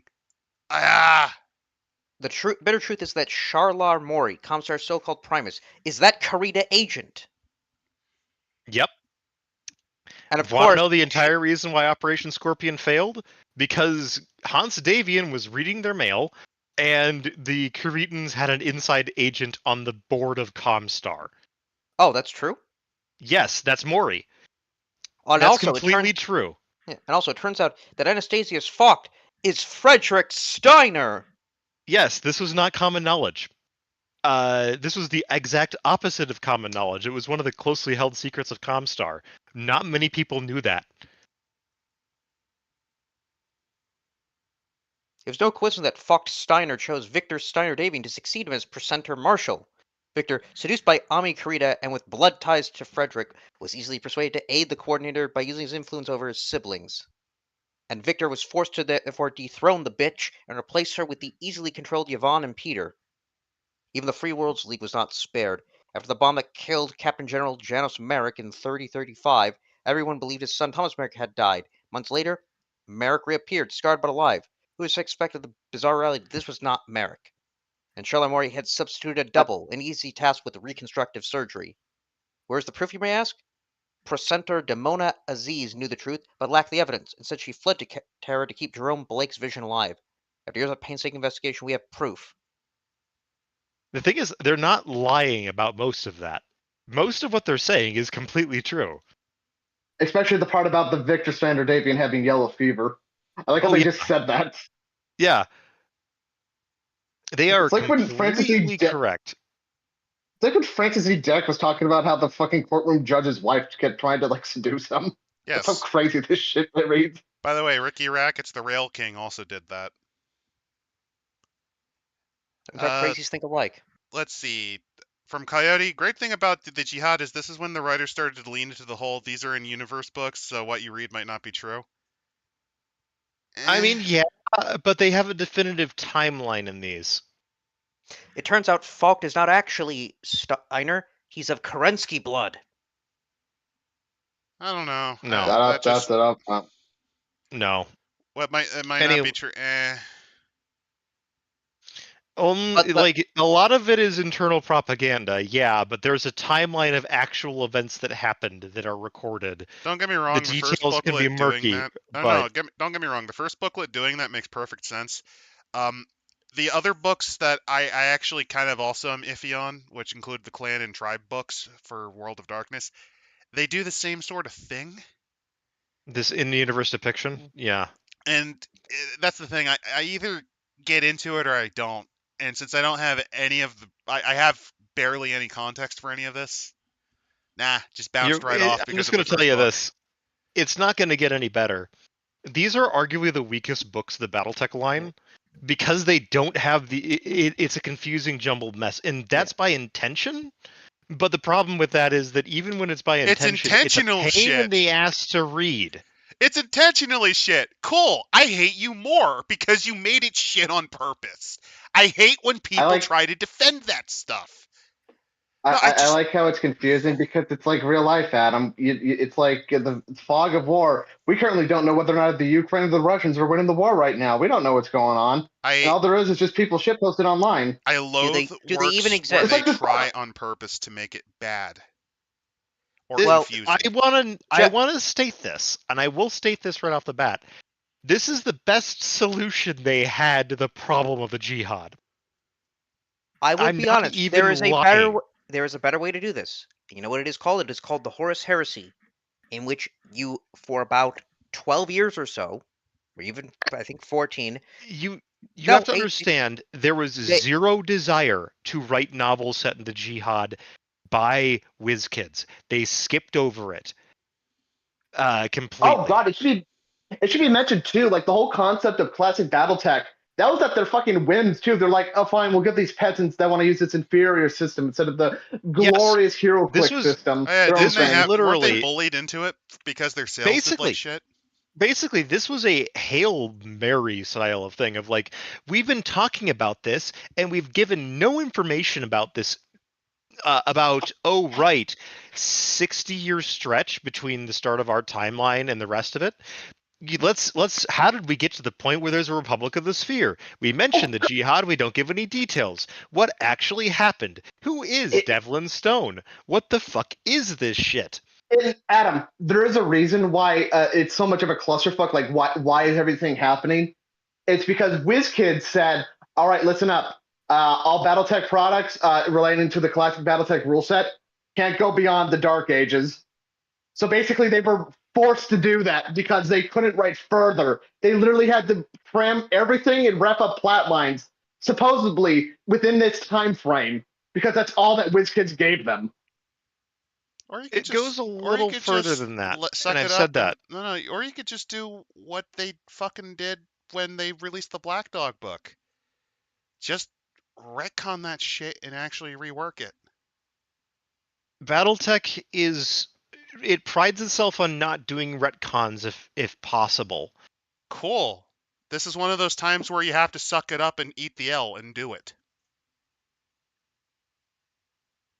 But back to no, I'm sorry, but sometimes you just have to admit, yeah, we got to fucking redo this because.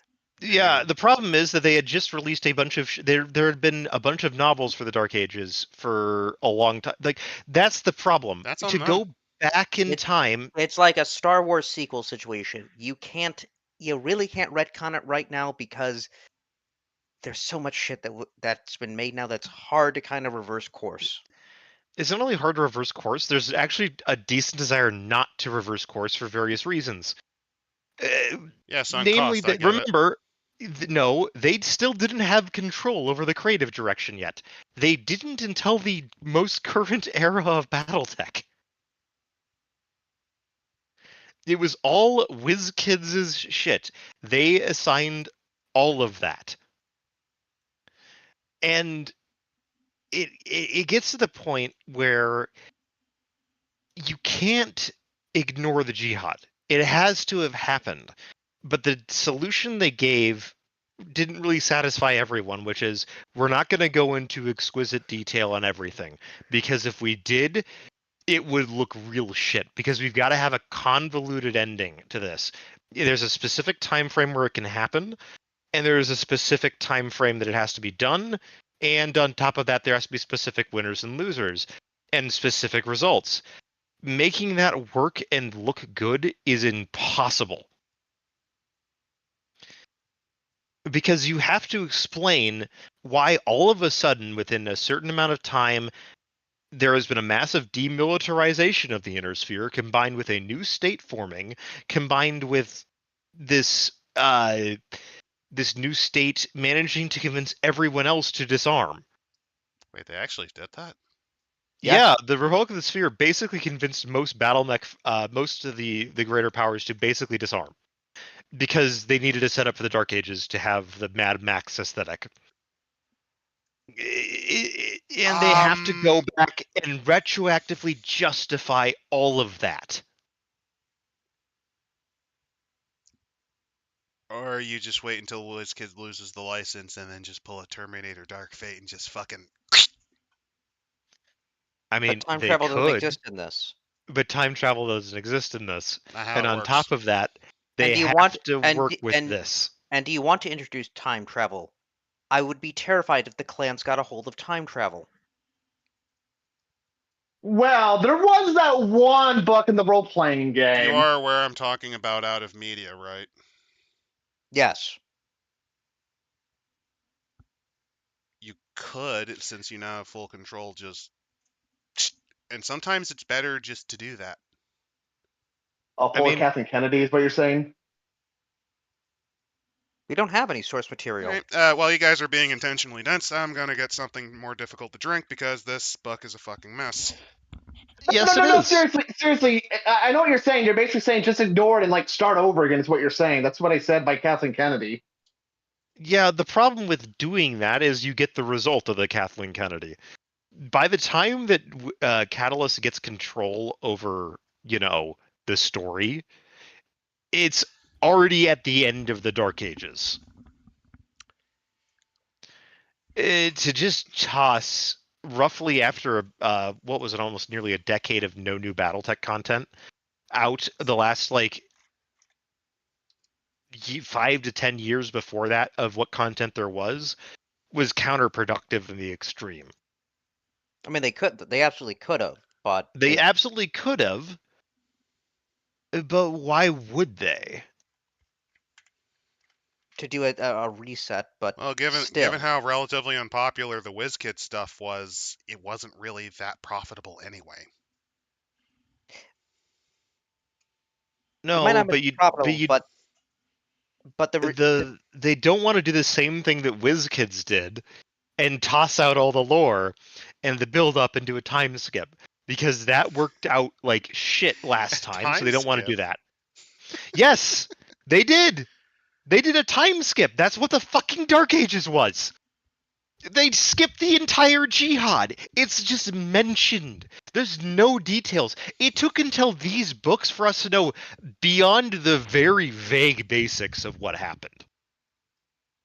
It was a gigantic mystery box J.J. Abrams style of, oh, yep, there was a jihad, and it wrecked all this stuff, and we got the Republic of the Sphere and the disarmament, and also the ComStar is gone because of it. That's basically it. Yeah, and Squirrel Killer also, we have an Emperor of Mankind figure. Don't forget that. Well, Squirrel Killer does point out that this also is the only thing that newer fans knew. So that's also true. You want to bring these fans who've been playing the Dark Age game on board, or reading the Dark Age novels, which they're not terrible. Because they're not great. They're not terrible. The new fans grew up with this stuff. The Ilkhan gets it to be a new era, and you basically now just have stuff set up. So if you want to play in this era, you can. If you want to play in the new stuff, the old stuff. The problem is that there's the baggage. Yes, we know, but it's better in this case to keep the baggage than completely eject it, because there is some genuinely good stuff in the Dark Ages. It's very little, but it is there. And tossing it out is not going to solve the problem. You still would be tossing out about a decade's worth of fiction again. And a rewrite. It's not even it's not even like a sunk cost fallacy thing. It's just from a perspective of we need to keep this a profitable franchise perspective. Just a complete burn down again would not end well. But a rewrite is out of the question. Why? Because, as I said before, you are rewriting over a decade of fiction. That's still doable. It's still doable, but is that going to bring in anyone new? No, it's not. It's just going to appease a hardcore fan base that is, while a very key part of your fan base, is not the only part of your fan base which you wish to expand. It just does not make sense. Well, I mean, you're saying that, but then whenever you mention it, from what I understand, the new HeroClix stuff didn't even sell that well. So, like, the demographic that you're trying to defend here, it still had its fans. It still had. D&D 4th edition had its fans. So it went on for 6 years. Look at the shit show that's 5e. Yeah, that's why it did better than 4e by a fucking order of magnitude. Quick, everyone in the comments, say what you would do. Would you do the rewrite or just go forward? Answer now. Post a reply to this website. No, I get it's the simplest solution. It's just, listen, I'm reading. Do you want to hire 40 new books out of a bunch of authors, or do we just say fuck it and keep going along the trajectory that's already been set up, so that we don't have to spend another 3 years before we release new source material moving the setting forward? At which point it will be almost a decade since the last story-related Battletech thing ever came out. Especially when they're riding high off of the success of their Kickstarter, the Kickstarter that afforded their garage repair. Or was it the porch repair? And the Battletech video game by Harebrained Studios. Both kickstarted, both successful, and the first time that Catalyst has gotten the rights to reuse classic models. So Spooky says just burn it all down, sell it, make your own mech setting. Blackjacks and cat girls. I mean, you could, but why would you? You just bought this shit. Like, you own this shit now from WizKids as it fucking collapsed in on itself. Well, it's really simple. What you do is you just do what a corporate raider does, which is just rip apart the segments and just sell it off. All right. And I think it's pretty apparent that we have to agree to disagree. Yeah, I'm going to be honest. I'm coming at this with less attachment to any of this stuff anyway. Let's continue on. I don't think we can even really continue at this point, because it's just, we've hit the wall. Really, of what we can talk about with this book. Like, the details are there if you want to read them, but they're pretty much just inconsequential with the Jihad, because remember, by the time the Jihad ends, it's 50 years in setting before we see anything happen again. They've released some material to fill in the gaps, but not a lot. This is just the first 3 years, by the way. We haven't even gotten to where the stupid Mad Max bullshit kicks in.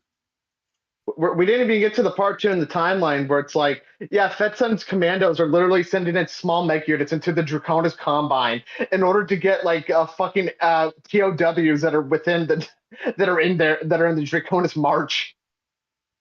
Right. Then like, I'm not kidding. The section that we're covering is just the first 2 years and then the big flashpoints of the 3070s. Like, we didn't even get to the best part too. My favorite part, where it's like, you have this cataclysmic World War III going on in the background. Meanwhile, in the periphery, the fucking Marine hegemony is currently wrestling the Oberon Confederation for their scraps. So basically, it's like bump fights are going on while World War III is going on. By the way, Squirrel Killer's point is actually closer to. I went radical, but if you really have to stick with it, a minor reshuffle, like just a very minor reshuffle, which this kind of did, but badly, is I think the best you can do. Like, again, it's not just momentum. It's also that at this point, doing drastic changes and saying we're tossing out a bunch of shit would kill a lot of people's interest in the setting. You've got to remember that. I mean, remember, let's compare this to Star Wars. Now, no, better comparison that it happened very similar times. Age of Sigmar. You're right. Now, you're right. Okay, because again, it's been 10 years. It has a dedicated fan base. It has its lore. And if they said unlike no, the HeroClix we're stuff just gonna, that they did, it actually has a larger audience. So yeah. We're imagine if you told those people, nope, years. But imagine if you then told that fan base, nope, we're gonna, due to the massive success of the Total War Warhammer series, we're going back to the old world. All of your miniatures now have to be on square bases. Yeah, that happened. And most of your armies are no longer relevant. Warhammer Fantasy's fuck over. Welcome, kids. Instead, what they did was literally bring back the entire Warhammer Fantasy game, modify, update it, introduce new armies, and in a lot of cases, literally bring back armies that had been wiped out. Yeah, but they still kept the ending. But guys, they still the ending, but you now have the setting and the rules and the game is back. Doesn't interest me because of that ending. Who was Kelhound Nuke? That happens during the invasion of Terra way later on in the Jihad. Okay. Oh, hold on, guys. General Steiner is getting an interview, and I think you're going to appreciate it because there's a certain line you might give who's about. It's on page 188. General, did this attack come as a surprise? Not really. If the Falcons were going to attack anywhere, it could be Grass. But if you anticipate this new Falcon incursion, why did you relocate so many units from the border? Who said this strike is a part of another Falcon incursion? I certainly didn't say that. While it would be in character for the Falcons to prey on us while we're distracted with our affairs, we have a reliable intelligence that our current most concerned was Clan Wolf. Between defenses, we still have a place and redeployment of Clan Wolf. I remain confident that we can hold the border. We've certainly demonstrated this on Gross. The first Wolf Strike Grenadiers and the 6 Wolf Guards are frustrating.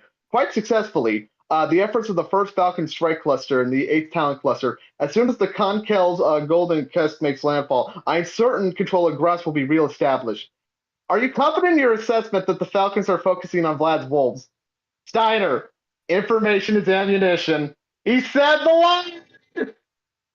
Yeah, like that's one of his catchphrases from when he was an instructor. He fucking uses it, and they used it in universe. It's something he says.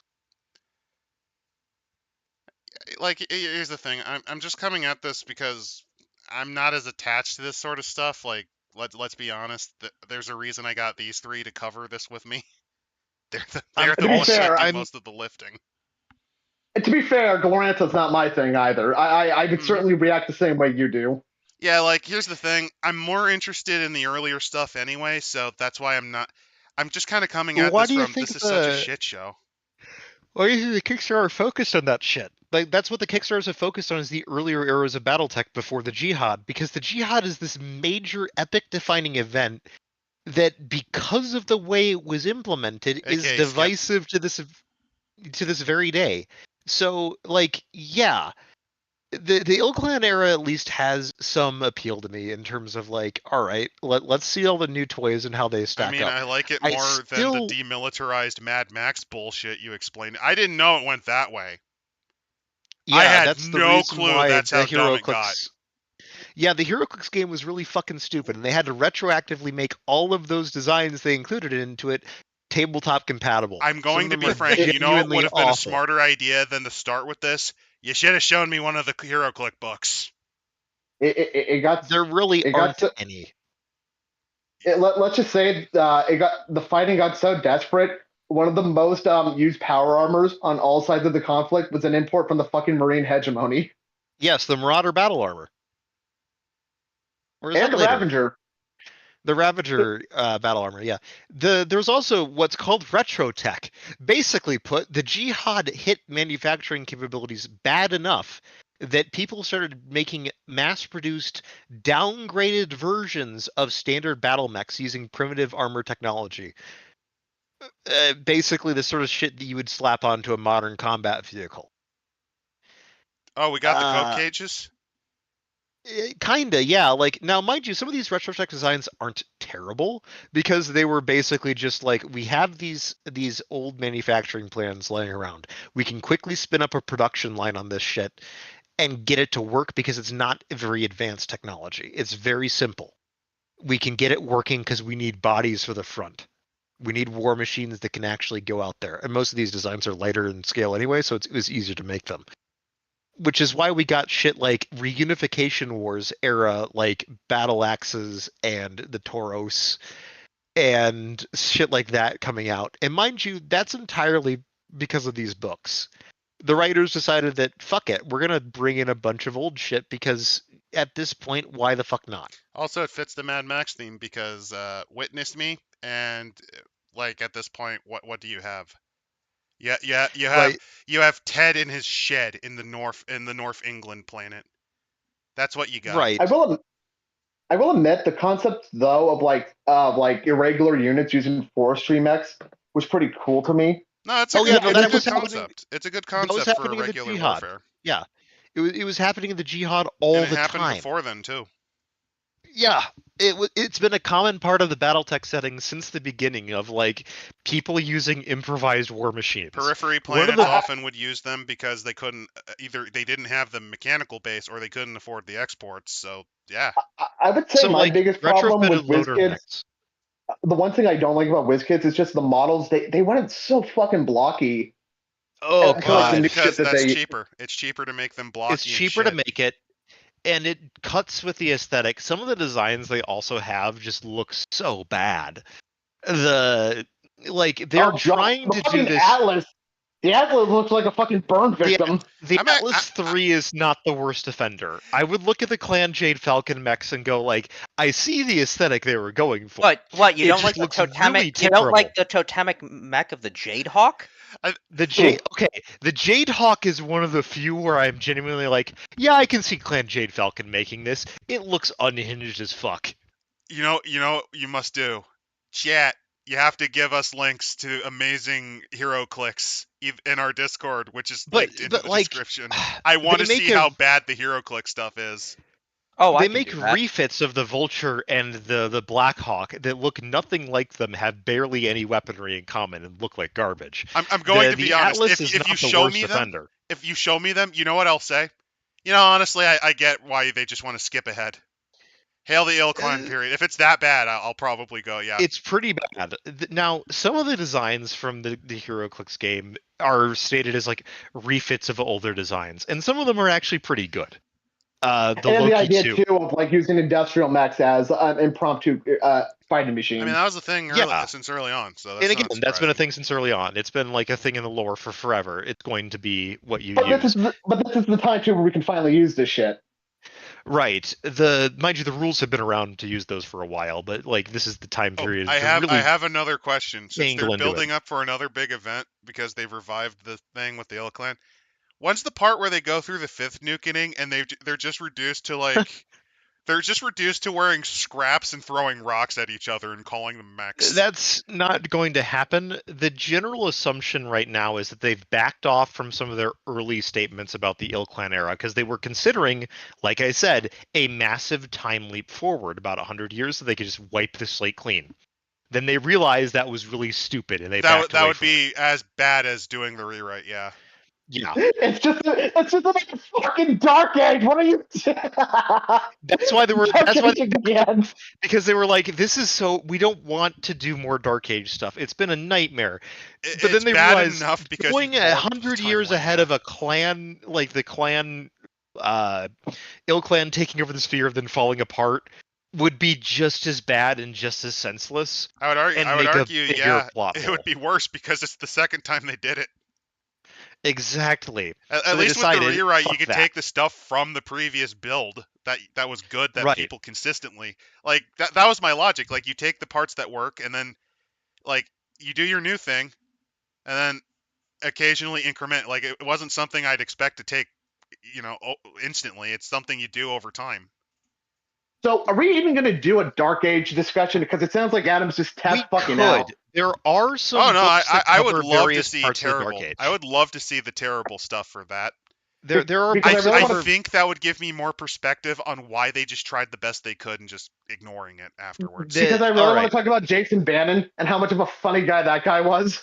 Oh yeah, that whole fucking thing of a random industrial conglomerate guy going pirate and trying to take over worlds. What is this asshole doing in Iranian Metals or some bigger corporation? Fuck, the Defiance could have done it even better. It's so silly. It's like there's a bunch of already existing megacorps in lore that have the capabilities of doing this shit, and they don't do anything with them. Yeah, like there's a bunch of when we did the clan books, they show not clan book. When we did the house books, clan we didn't do the clan books. The house books, they talked about the various manufacturers and manufactories. There's a bunch of fluff on some of these guys. Like Nissan's still around in the far future, by the way. And there's still, I think there's Lockmart, which is Lockheed Martin. Lockheed Martin is still around. Boeing is still around. Apple owns a planet called Macintosh, because of course. There is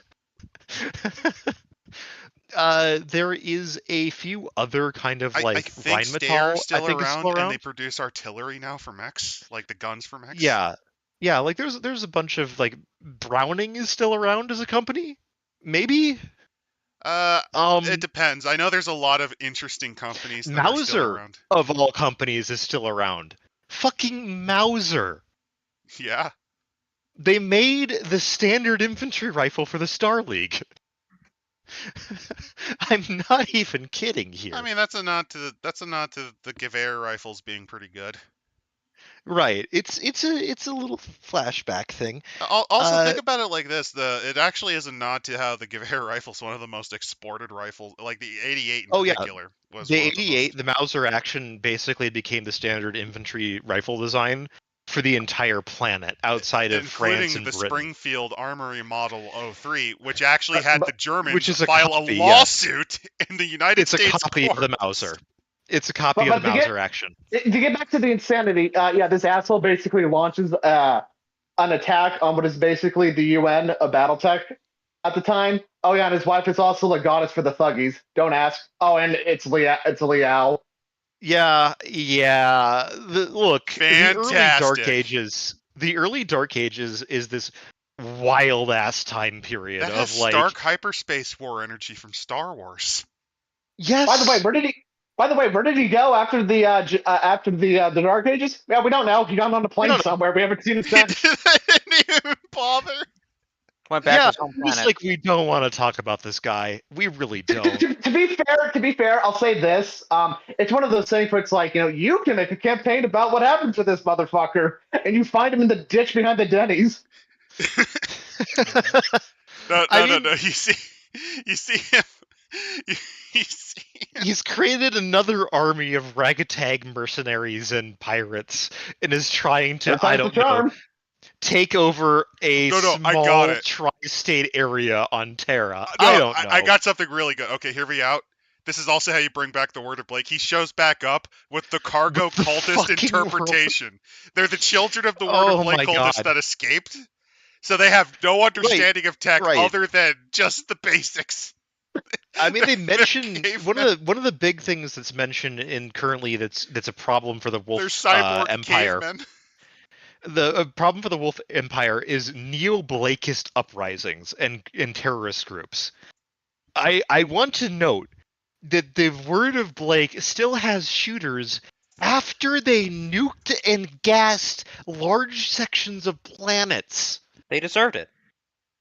From what I understand, too, Earth was largely insulated by the Jihad for the most part, except for select few cities. Until the end stages, yes. The other bit about that is that, to be completely frank to the Blakeists, to a lot of the people of the Chaos March, they were exactly what they were asking. They were a non-house power that was willing to go to the mat against the houses. These were planets of the old hegemony that had been fucked over by the succession wars multiple times. There is long grudges in these populations about what their treatment was like during the succession wars. Also, let's be blunt, after 4 house wars and the Jihad, When you note that the great houses have only dragged down human technology closer and closer to complete fragmentation. Honestly, the crazy techno-cultists Jerome sometimes Blake was completely justified. Like, you could say, oh yeah, we were responsible for horrible crimes, but you know what? We only did one of the 5 wars that nuked humanity back to the damn near Stone Ages. It gets funnier when you start to realize that the entire reason why the Blakeists break out the weapons of mass destruction is just to level the playing field. They don't have the numbers of any of the great houses. And the tech advantage has shrunk by this point. The tech advantage is not exactly the highest. There's clan tech stuff, there's other things. The main thing about the Word of Blake that they have is a core of fanatical believers, varieties of mercenary companies that have no other option. And technical designers. Skilled technical know-how and knowledge. And, oh right, the entirety of all of ComStar's weapons of mass destruction. Including the dreaded of all, the B-1 Battleborgs that they send to fight against the augmented clone troopers in elemental armor. The Manus Domini are basically something that they came up with on their own. It's like poetry. To be frank, I'm just doing it as a funny shit post. If let's say I'm little crippled Timmy, and I don't care too much about politics and all that, I just want to walk. By putting these cyborg parts on me, does it work like chaos corruption and now I'm a cyber zombie now that they No, but what they would do is brainwash you. Yeah, they'd fucking... Because that's the other thing. Remember, the Chaos March spent a decade in perpetual interscene conflict that basically raised an entire generation of child soldiers. And not only that's that, how bad it got in the Chaos March. Not only that, but they have brainwashing technology, like literal brainwashing, where they do neural augments of your memory pathways and everything. That can change your beliefs and personality. They do. The fucking Blakeists are absolutely insane. And they have and the worst part about all of this is technically they were justified in their actions. Because everyone else had idiot balls. Way. Yeah. The Blakeists arguably did nothing wrong because of the standards already set by the great houses for appropriate state actor behavior. The Blakeists did nothing wrong. Not only that, but they dragged down tech not by that much. No, they did. They basically stopped the Innersphere from exceeding clan technologies within 2 decades. Compare that to the Nukenings. Yeah, which completely ruined Spaceworks construction, the ability of most technologies that the clans had, because they originally had stuff that was close to that, and a lot of other things, including whole planets. Right. I should also note that the Blakeists got some of the coolest fucking toys of this era. Not only do they create a functional super heavy mech, they also create my personal darling of a weapon, which is the variable speed pulse laser. It is incredibly impractical, but it is amazingly cool at doing one thing. And that is, you get close to someone and you melt their face off. It is the mech equivalent of like, all right, so we can't beat the clans on range or like tonnage efficiency or heat efficiency. So fuck that. We are going to go with something that when you get close with it, they melt. They die. It is better than a clan pulse laser at close range. Is it heavier? Yes. Is it also going to basically hit more often? Yes. Is that trade-off probably worth it? Hell yeah. By the way, what about this book does have one shining spot because it's a fusion of 2, and that is the nuclear weapons rules. Yes. Finally, we get the ability to have nuclear fucking weapons. Which allows you to properly do the house wars and shit. This allows you to properly do this some already had a rule. There were already rules for this, if I remember correctly, in strategic strategic operations. And Total Warfare does have rules for certain TAC nukes, I think. But strategic operations and tactical operations cover generally these edge case weapons of mass destruction. But I love the numbers here. So your basic Davy Crockett base damage at ground zero is 100. Your Peacemaker 100,000. Yep. That's at ground zero. Yeah. Degradation by hex over 500 for the Peacemaker. Secondary radius over over almost 400 hexes. Crater Range. depth 5. Yeah, range 20,000, which 20,000 is not hexes. It's boards. maps. It's map boards. Yes. A board is 17 hexes. The Peacemaker is basically your standard tactical nuclear weapon of a larger scale. The Davy Crockett is the small scale. I just want to fuck some shit up. Davy Crockett, which is a real life military thing that was made. Yeah, like to be very blunt though, the Davy Crockett's more usable because you can slap that shit on an Arrow 4. This is what killed the Kellhounds. Yeah, and the secondary effects. So on a 2d6 roll, on a 2 to 4, units destroyed. On a 5 through 6, unarmored infantry outside buildings are killed. Armored infantry inside buildings suffer 50% casualties. Vehicles suffer 2 critical hits, plus 1 automatic crew kill. Mech and fighters suffer 2 critical hits and must make a shutdown avoid at 10 plus. Pilots because the radiation burst. 4 hits. Yeah. Basically put, your pilot's probably going to die because as shielded as battle mechs are, if you are that close to a nuke going off, you're kind of fucked, buddy. You need to roll an 11 to sustain no damage. Right. Good luck. Yeah, if you're wondering, the effects of these are essentially what a real nuke would do, because after a certain point, you either turn to ash, or if you're lucky, 3rd degree burns. And if you're really unlucky, you die of radiation poisoning slowly and terribly over the next week. Doesn't it feel great to let your body rot like a zombie's? Oh, alternative environments table. If you have a nuclear airburst, divide damage to submerged targets by their current depth level times 10. Pre-blast levels. If it's a ground burst, divide degradation by 2. And you multiply it based on the amount of atmosphere pressure. Yeah, there's rules for that. Battletech can get into some real fucking detailed planet generation. Yeah, it's using them in space. Well, also yes, models, because nuclear explosions actually differ depending on atmosphere. Right.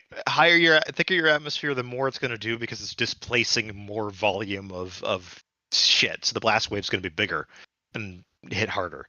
It's why detonating nukes in the atmosphere of gas giants is an effective way to deny them for refueling, because no one wants to get caught in a nuclear-fueled hurricane. Yeah. Also, the super heavies apparently started as an April Fool's joke, according to Coyote. They did, and then someone was like, "Hold on, the Blakes would be crazy enough to figure this shit out," and then they became part of Hero Tech, the fucking HeroClix shit, and so they had to make them part of the official BattleTech rules because they had to backport that shit. The Peacemaker is a love the Ares? special. Look, the Ares is the most ridiculous fucking mech in the game. It is so stupid.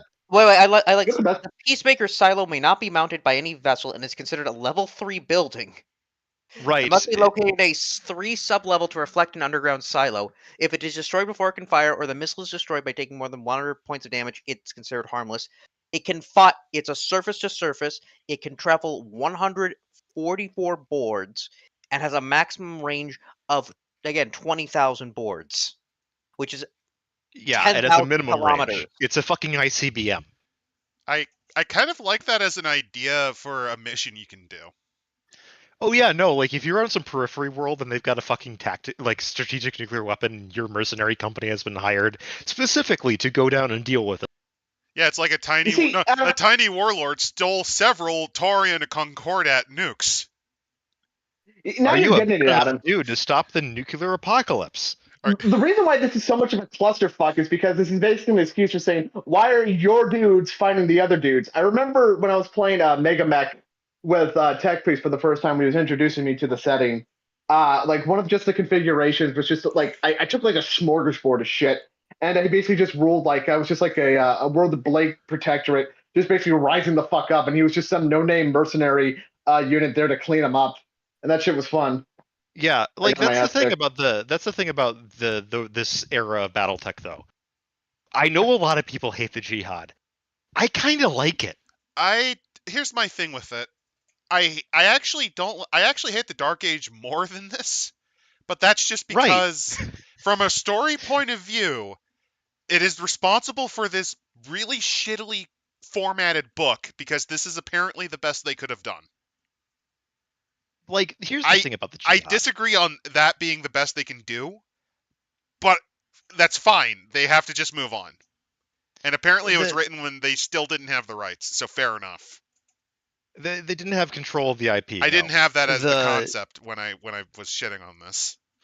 The main thing about the Jihad is that era of Battletech where I look at it and I'm like, all right.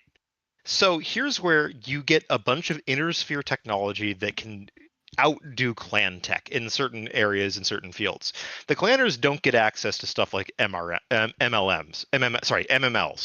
Basically, missile launchers that can switch between either long-range missiles or range missiles. Arguably, they have better in ATMs, but ATMs are fucking stupidly expensive and less practical. Clan tech. And they're clan tech, so they're kind of in that weird space. Meanwhile, the Inner Sphere comes up with shit like the Angel ECM, the Bloodhound Active Probe, the fucking MRMs. MRMs are kind of garbage, but you know what I mean. It's an edge case technology. Variable speed pulse lasers, X pulse lasers. The various things about the Jihad's like melee weapons, like the Word of Blake pioneers the idea of a retractable arm blade on certain mechs. So basically put, you can punch a dude and then it fucking spikes the spike goes through after to get through the armor and cause critical damage. But did they also make it a squash head explosive at the tip? No, because if they did that, it would detonate on contact, ruining the whole effect. Fair enough. What if you could throw that weapon, though? Now you're thinking with Blakeists. I think boomerangs are also actually... apparently nukes are not purely for anti-warship work. You're not thinking big-brained enough with the Davy Crockett's. No, nukes are not for anti-warship work. They're really good at it, but there's other weapons that exist that kill ships very effectively. The main thing about nuclear weapons is that they are a giant deterrent to tell someone to back the fuck off, or you have to deal with a saturation attack of nuclear warheads. Have fun with that. And that is why a fun mercenary mission could just be legitimately a crazy periphery warlord stole a couple of dirty nukes.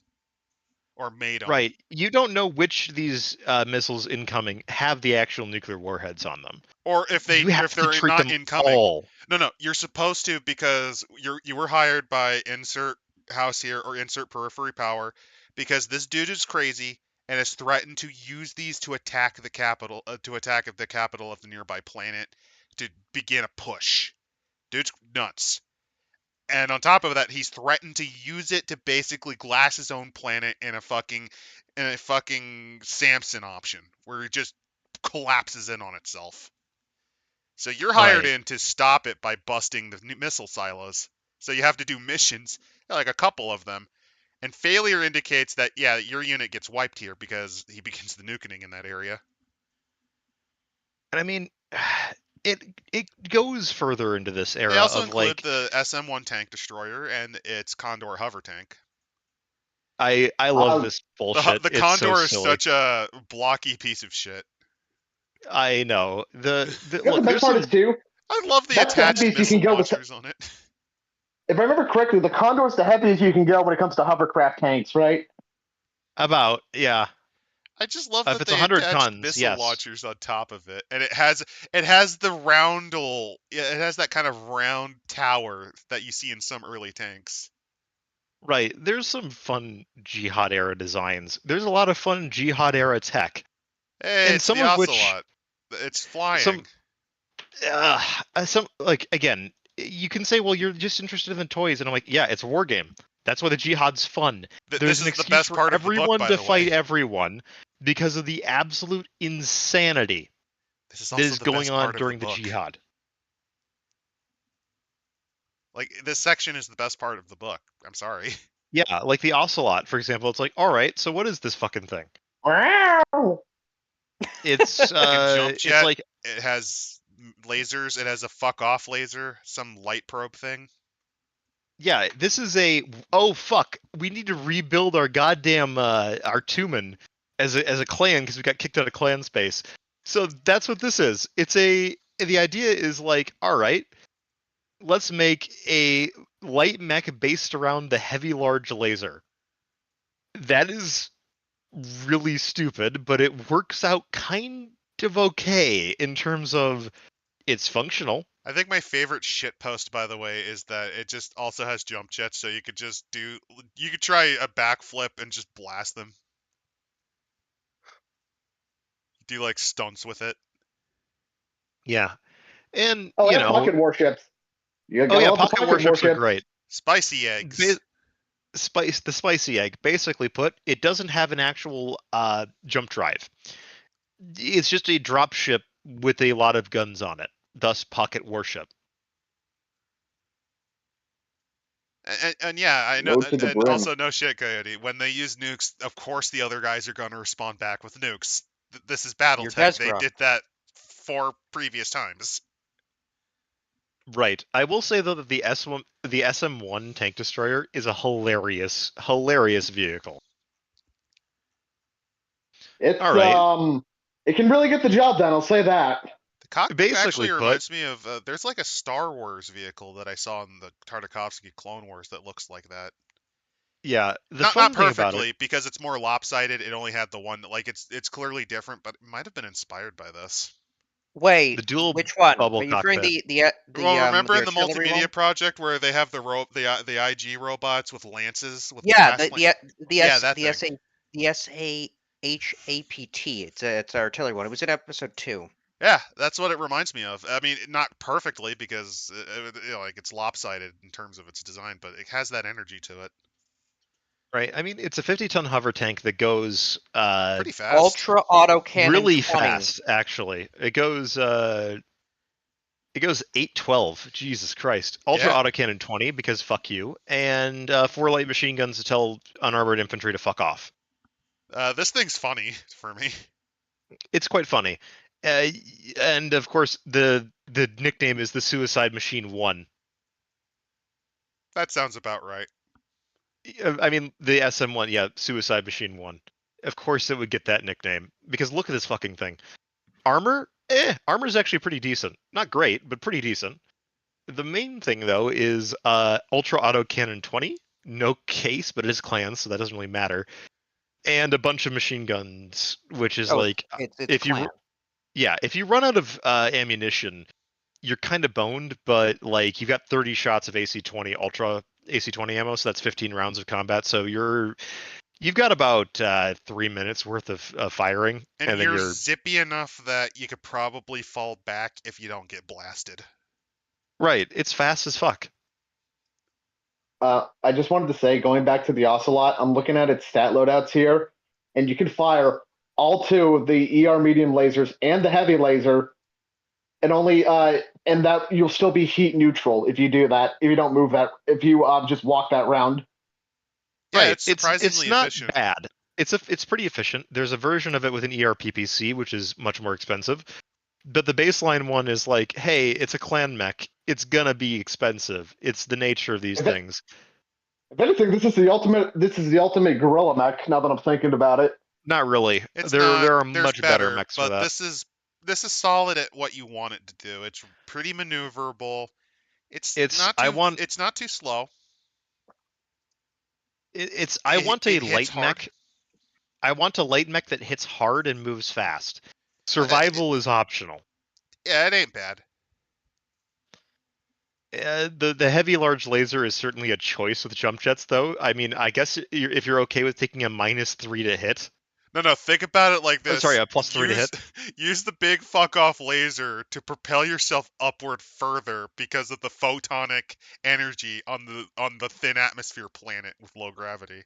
That's probably something they have to tell the recruits when they're training the battle mech. No, firing your weapons downwards will not increase your jump jet distance. Stop doing that. Recoilless weapons. They are laser beams. What if I go pew pew? No, my rebuttal to this is no. Actually, it would, and here's why. If you're in a zero space environment, you could literally use it as a vernier thruster because of the photons being pushed out. Yes, but this is a 35-ton machine. You would have to be firing those for way long enough to the point where you overheat your mech and melt. So if you're putting a mech out into space, you would still move. You're either desperate. You're either desperate or fucking insane, which means it should never happen. Well, I mean, you're a clan mech piloting this thing. This is the sort of thing that I think they would think of. No, that's something that that our genetics program that shut out the aerospace cast would do. Those alien-looking motherfuckers.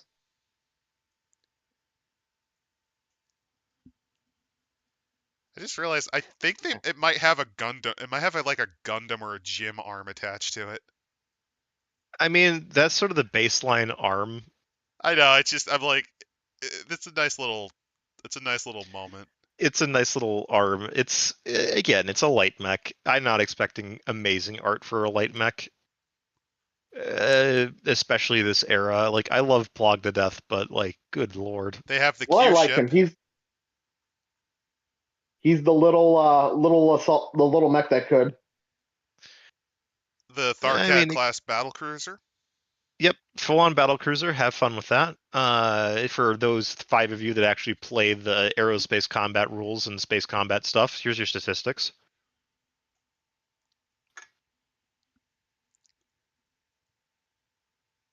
And that's pretty much it. Yeah, that's about as best as they could cover. So... I mean, the story behind the jihad is in many ways more interesting than the actual jihad. I don't know how to really rate this one because I can't... They were given a horrible hand, but I think I still have to rate this as a garbage, but it's like a sympathetic garbage. Because, yeah, the backsplat is a lot nicer, but that's after getting through a shitload of in-media stuff that the formatting's... It's not horrible, but I really hate that 2-page thing that they did. I don't like that. It might work better if I read this as a PDF and 2-page spread, but it kind of jumps around. It's youthful, but I also I just don't like it. I understand where you're coming from. I'm not being harsh when I say it's garbage. It's like I understand what they had to work with. It's just not a good book. I'm seeing myself in a scenario like, let's say I'm a Battletech fan in the 2000s. All 5 of me within a 100-foot radius in the early 2000s, and if I bought this book and if it was just all stuff like that, I think I would be a little disappointed. But I'm the kind of guy that's really enjoying his lore and all that shit, and just seeing like all these people like talking and just seeing how they react to these situations are kind of cool. Which was always, kind of the stuff I like reading about in the older stuff too that I got. Which like you get to see these interactions instead of just saying, and then Duke Boo Boo initiated a war against the other Duke because he sullied his honor. It's actually really cool seeing them use what is basically the early internet, using like slang and shit. It's pretty funny. There's a few that they do that with, and those are like usually the best stuff. But so the question is though, if there was a World of Darkness book where it was just all like, it's just them on the internet constantly. They're the tribe books and the clan books. Mm-hmm. Yeah, the older clan books. I'm not the biggest fan of them either. Yeah. Again, this is to me it's one of those. It's good for insight, but like a book mostly in media res is just there's something about it's painful. At the very least, they provide a timeline, which is kind of handy, but also just gives you an idea of how abridged and abrupt this whole fucking thing is. It was so jank that I basically said, I don't know, I think it might have been better just to not even. It was an unwinnable scenario, I think. At the same time, it's better that we have it than anything else, because at the very least, it gives us an idea of what the fuck was happening. Yeah, it's not a great one, but at least something. I think the other thing the other reason I'm kind of saying it's garbage fire is this is technically 2 books, and the first one just, it was all in media res news moments for the first year of the war, which is nice, but I feel like it's just not a great way to tell you anything about like what. It was written when WizKids still had the property, so they couldn't do anything with it, at least to the degree they needed to. But And the back way then to fix too, I it mean, would either require a pretty sizable rewrite that you had to do on and off over years, because you'd have to still move the plot, which they're doing, but then you'd have to occasionally go back. And while it's not like Age of Sigmar where there's a big enough player base, there's still a lot of people that started with the Dark Era stuff, at least enough that you have to factor that in. I know you were joking about it, but this is like Jimmy Carter as president. There was no winning option. There was no winning option for him. Well, like, I kind of going back to that little joke. I mean, I understand it was a joke, but you have to understand, Adam, they could not wait for WizKids to give up the license because at the time they were on the top of their fucking A game, man. They had licenses for X-Men and for Marvel and DC, man. Yeah, they were like they an had some juggernaut ridiculous licensing, and it was really only just the fact that their quality control sucks. That, and they just got lazier and more cash grabby. And that was kind of one of the things. I think that's why WizKids were so high off of their own farts. It's like, why would you want to play with that old boring system? With our new system, you can have Magneto fight the Atlas. The only thing I can think of when I think... Here's the thing whenever I think of HeroClix. I've mentioned this story before very quickly. My only experience with HeroClix, and it's the big reason I don't like minis that much, I got fucking bodied by people who are much more into it, and they legitimately won at all costs, to the point where the one time I could proc damage, they intentionally popped a move so that they still won with no damage. Because I was using a starter kit. That was the biggest downsell I have ever had for a game, and it is to the point where it's just, I think it psychologically broke me from any desire to play minis. Because I saw the price that I put, because, that was an expensive starter kit. And that's what happened to it. But, yeah, soft garbage. You would have had to have done a rewrite that would have... You would have had to have slowly done what the Horus Heresy did over time to retcon shit. And yeah... It's just fucked. It was just fucked. While a 40-hour series about the Jihad, a 40-book series about the Jihad would have been really cool at the time, it wasn't to be. And they're not going to go back to it. Not to that degree, but essentially, like, that would have been how you had to have fixed it. Or it's just the best of a bad situation, I guess, but the problem is that best is still pretty bad. I'm not mad at it. I'm not mad at it like I was with Operation Klondike, where these super elite, dangerous veterans almost got fucking punked by dudes that just had AKs. They didn't even have mechs. No, they had mechs. They were just real fucking beat up. Oh yeah, they had like a couple of aggro mechs. They had. The other thing is, remember, they were fighting actual veterans of the Civil Wars on top of the ones that were being fought over in the the America Civil War and the Pentagon Civil War. Like, Klondike is a goddamn shit show. Was a horrible book. It's not a good book at all, but because it does not frame shit when it talks about what happened. Right, because the clans are deliberately misleading people about their own history, because that's the whole point of the clans in a large sense. So, I mean, I wasn't mad at it like I was that.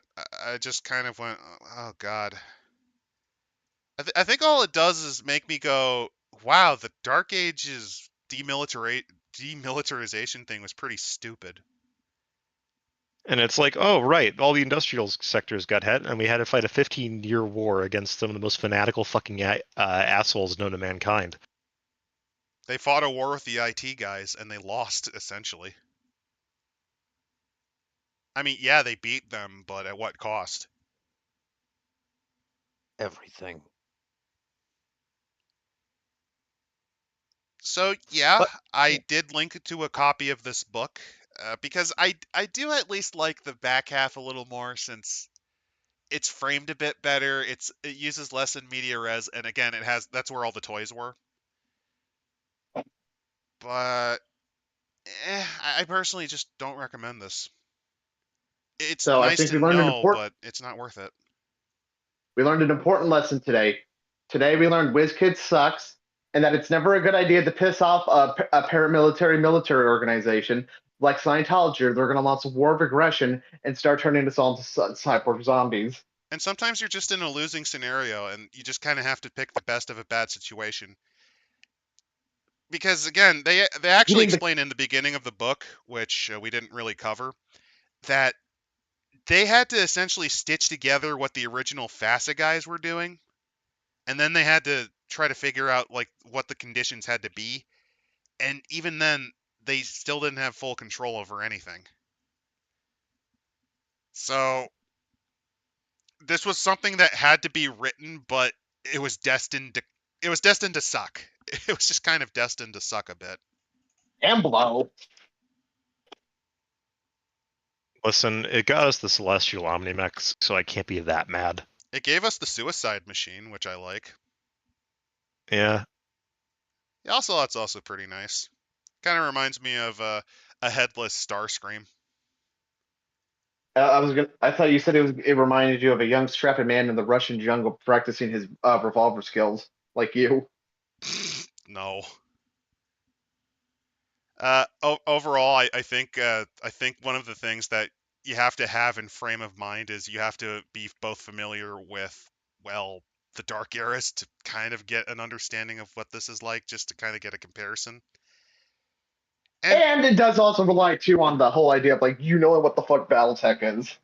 And I know the basics, but once you get about to, honestly, it's just the basics at best. I don't know the people. I don't know the maudlin drama that's behind stuff. I don't know who's screwing who. I don't know why bitches do what bitches do. So basically, I'm the guy that's like, no idea where I'm going, no idea what I'm doing, no idea what I'm holding, don't know who I'm fighting for, don't know what planet I'm on. I just know I need to kill. So what you're saying is you are one of the cyber zombies. You just want to kill everything in front of you. No, I'd probably be one of the Chaos March guys that were just abducted by the word of Blake to pilot a suicide bomb mech or something. I would have no context other than the inner sphere is full of idiots. I have no context, but I must kill. Yeah, that sounds about right. Well, as for me, a Marine Hegemony Raider, it's never been a time to be alive. Marians kind of got fucked over by the Jihad, though, because the Blakeists are the ones who gave them an entire technical base, and then they all kind of died. But they both get screwed over and somehow come out for a little better in the end of it. Mostly because the Oberon Confederation has been a real nice thing to absorb. The Oberon's on the other side. You're thinking of a different confederation. The only thing I know of from the Ilkhan era that I like... not the Oberon, Jesus Christ. The Sentinel Federation. Fuck me, I confused them the whole time. I was going to say, it's the Circanus Federation, not the Oberon. I'm like, does he know? Oh, God, Don't feel bad. I don't know anything you're talking about. All I know is Drug Scorpion Empire and the Wolves of Middle-earth. It's some shitty bandit empire, right? Look, I confuse them. Anything that's not my glorious Marine hegemony that will be shitty bandit empires. All right, they're all three of them are shitty bandit empires. They're the true inheritors of Rome, motherfucker. All right, they had got the architecture, they got the way, and they got Caesar. All right, they got the Legion. I think my favorite one, just because of how much of a nightmare it is that Canopus group where they're all Wiccans and fucking degens. That's my favorite minor group because they're so fucking weird. No, the Canopians aren't really that weird. They're just Space Vegas. The really weird periphery people are way out in the deep periphery. Like the fucking anarcho-primitivists that live on a planet full of giant kaiju monsters. And we only know about them because there was a battle mech that showed up there to fight a giant kaiju monster, which is kind of rad. So yeah, soft garbage, but if you need context for the Jihad, you have to pick it up, I think. It's the best option you got. I don't hate it. Yeah, I don't like it, but I don't hate it. It's inoffensive, I'm going to give it an okay. Mostly. Yep, so general agreement is buy this, I guess, if you're interested in the Jihad. Otherwise, it's not worth your time. Otherwise, just skip to the Il-Clan era. Skip to Il-Clan, go back to Classic, or, I mean, if you're demented, just... I guess the Dark Era if you want to play Mad Max. Yeah. Which is weird because we already had that. It's called the Periphery. Don't think It's always about been it. the periphery. But besides that, again, like, subscribe. We've got our Discord, and what are we planning then for next week? That's a toughie because this technically satisfies bad book, but we also enjoyed it too much. And on top of I mean, that, I don't call it enjoyment, really. the last bit, and there was a couple segments we enjoyed. Shit, I don't know. We'll think of something. We have options. We're gonna have to look into this. We could do a Werewolf Clan book. That could be another so bad it's good. I do have every tribe book, both initial and revised, so I could just dig up one of them if you really want me to. Why don't we put it to a vote? Hey, you, sexy person watching this video, would you like to vote on what we do next? I don't know. Make a poll or something, Adam. I don't know. How Would you like to traumatize Adam for life? Okay, so the polls include Werewolf Tribe Book, Monster Hearts, because I want everyone else to suffer as an option. The first edition, which is even creepier, by the way. Second edition revises some of that. We could always do maybe not Battletech next week, but the week after, so I'll save that in my hat. I could always dig up because I got some new Star Wars books. We could always do one of those. I love. Wait, which one? FASA? No, not FASA. Did FASA do Star Wars? Or am I thinking Star Trek still? No. Star Trek. No, it would be West End Games. I have some West End Games stuff that I picked up. There's also Edge of the Empire / Age of Rebellion and Force and Mysticism, which are 3 different splats from the same guys that did the Warhammer 40k RPGs that were really good. Fantasy Flight. Thank you. I was just blanking on the name for some reason. You know what's funny? I got the physical books for like half fucking off at a bookstore, actually. They're pretty fun. The Vampire 5 romance book is one that I don't want to do next week, but I will put it on the polls just so to make everyone suffer. They already did a vampire book for Requiem like that. It wasn't that bad. Yes, but this is Vampire 5e. That's the one where it goes full Penny Dreadful bodice ripping romance crap. Or is it the BDSM one? I don't really know. We will make the poll.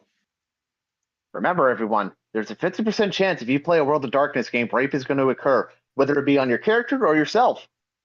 And there's a 100% chance if you're playing a Battletech game that there's going to be war crimes. And there's about a 70% chance that you're going to run into some chaotic, stupid idiot in your D&D game. Me. Good night, everyone. Night, y'all.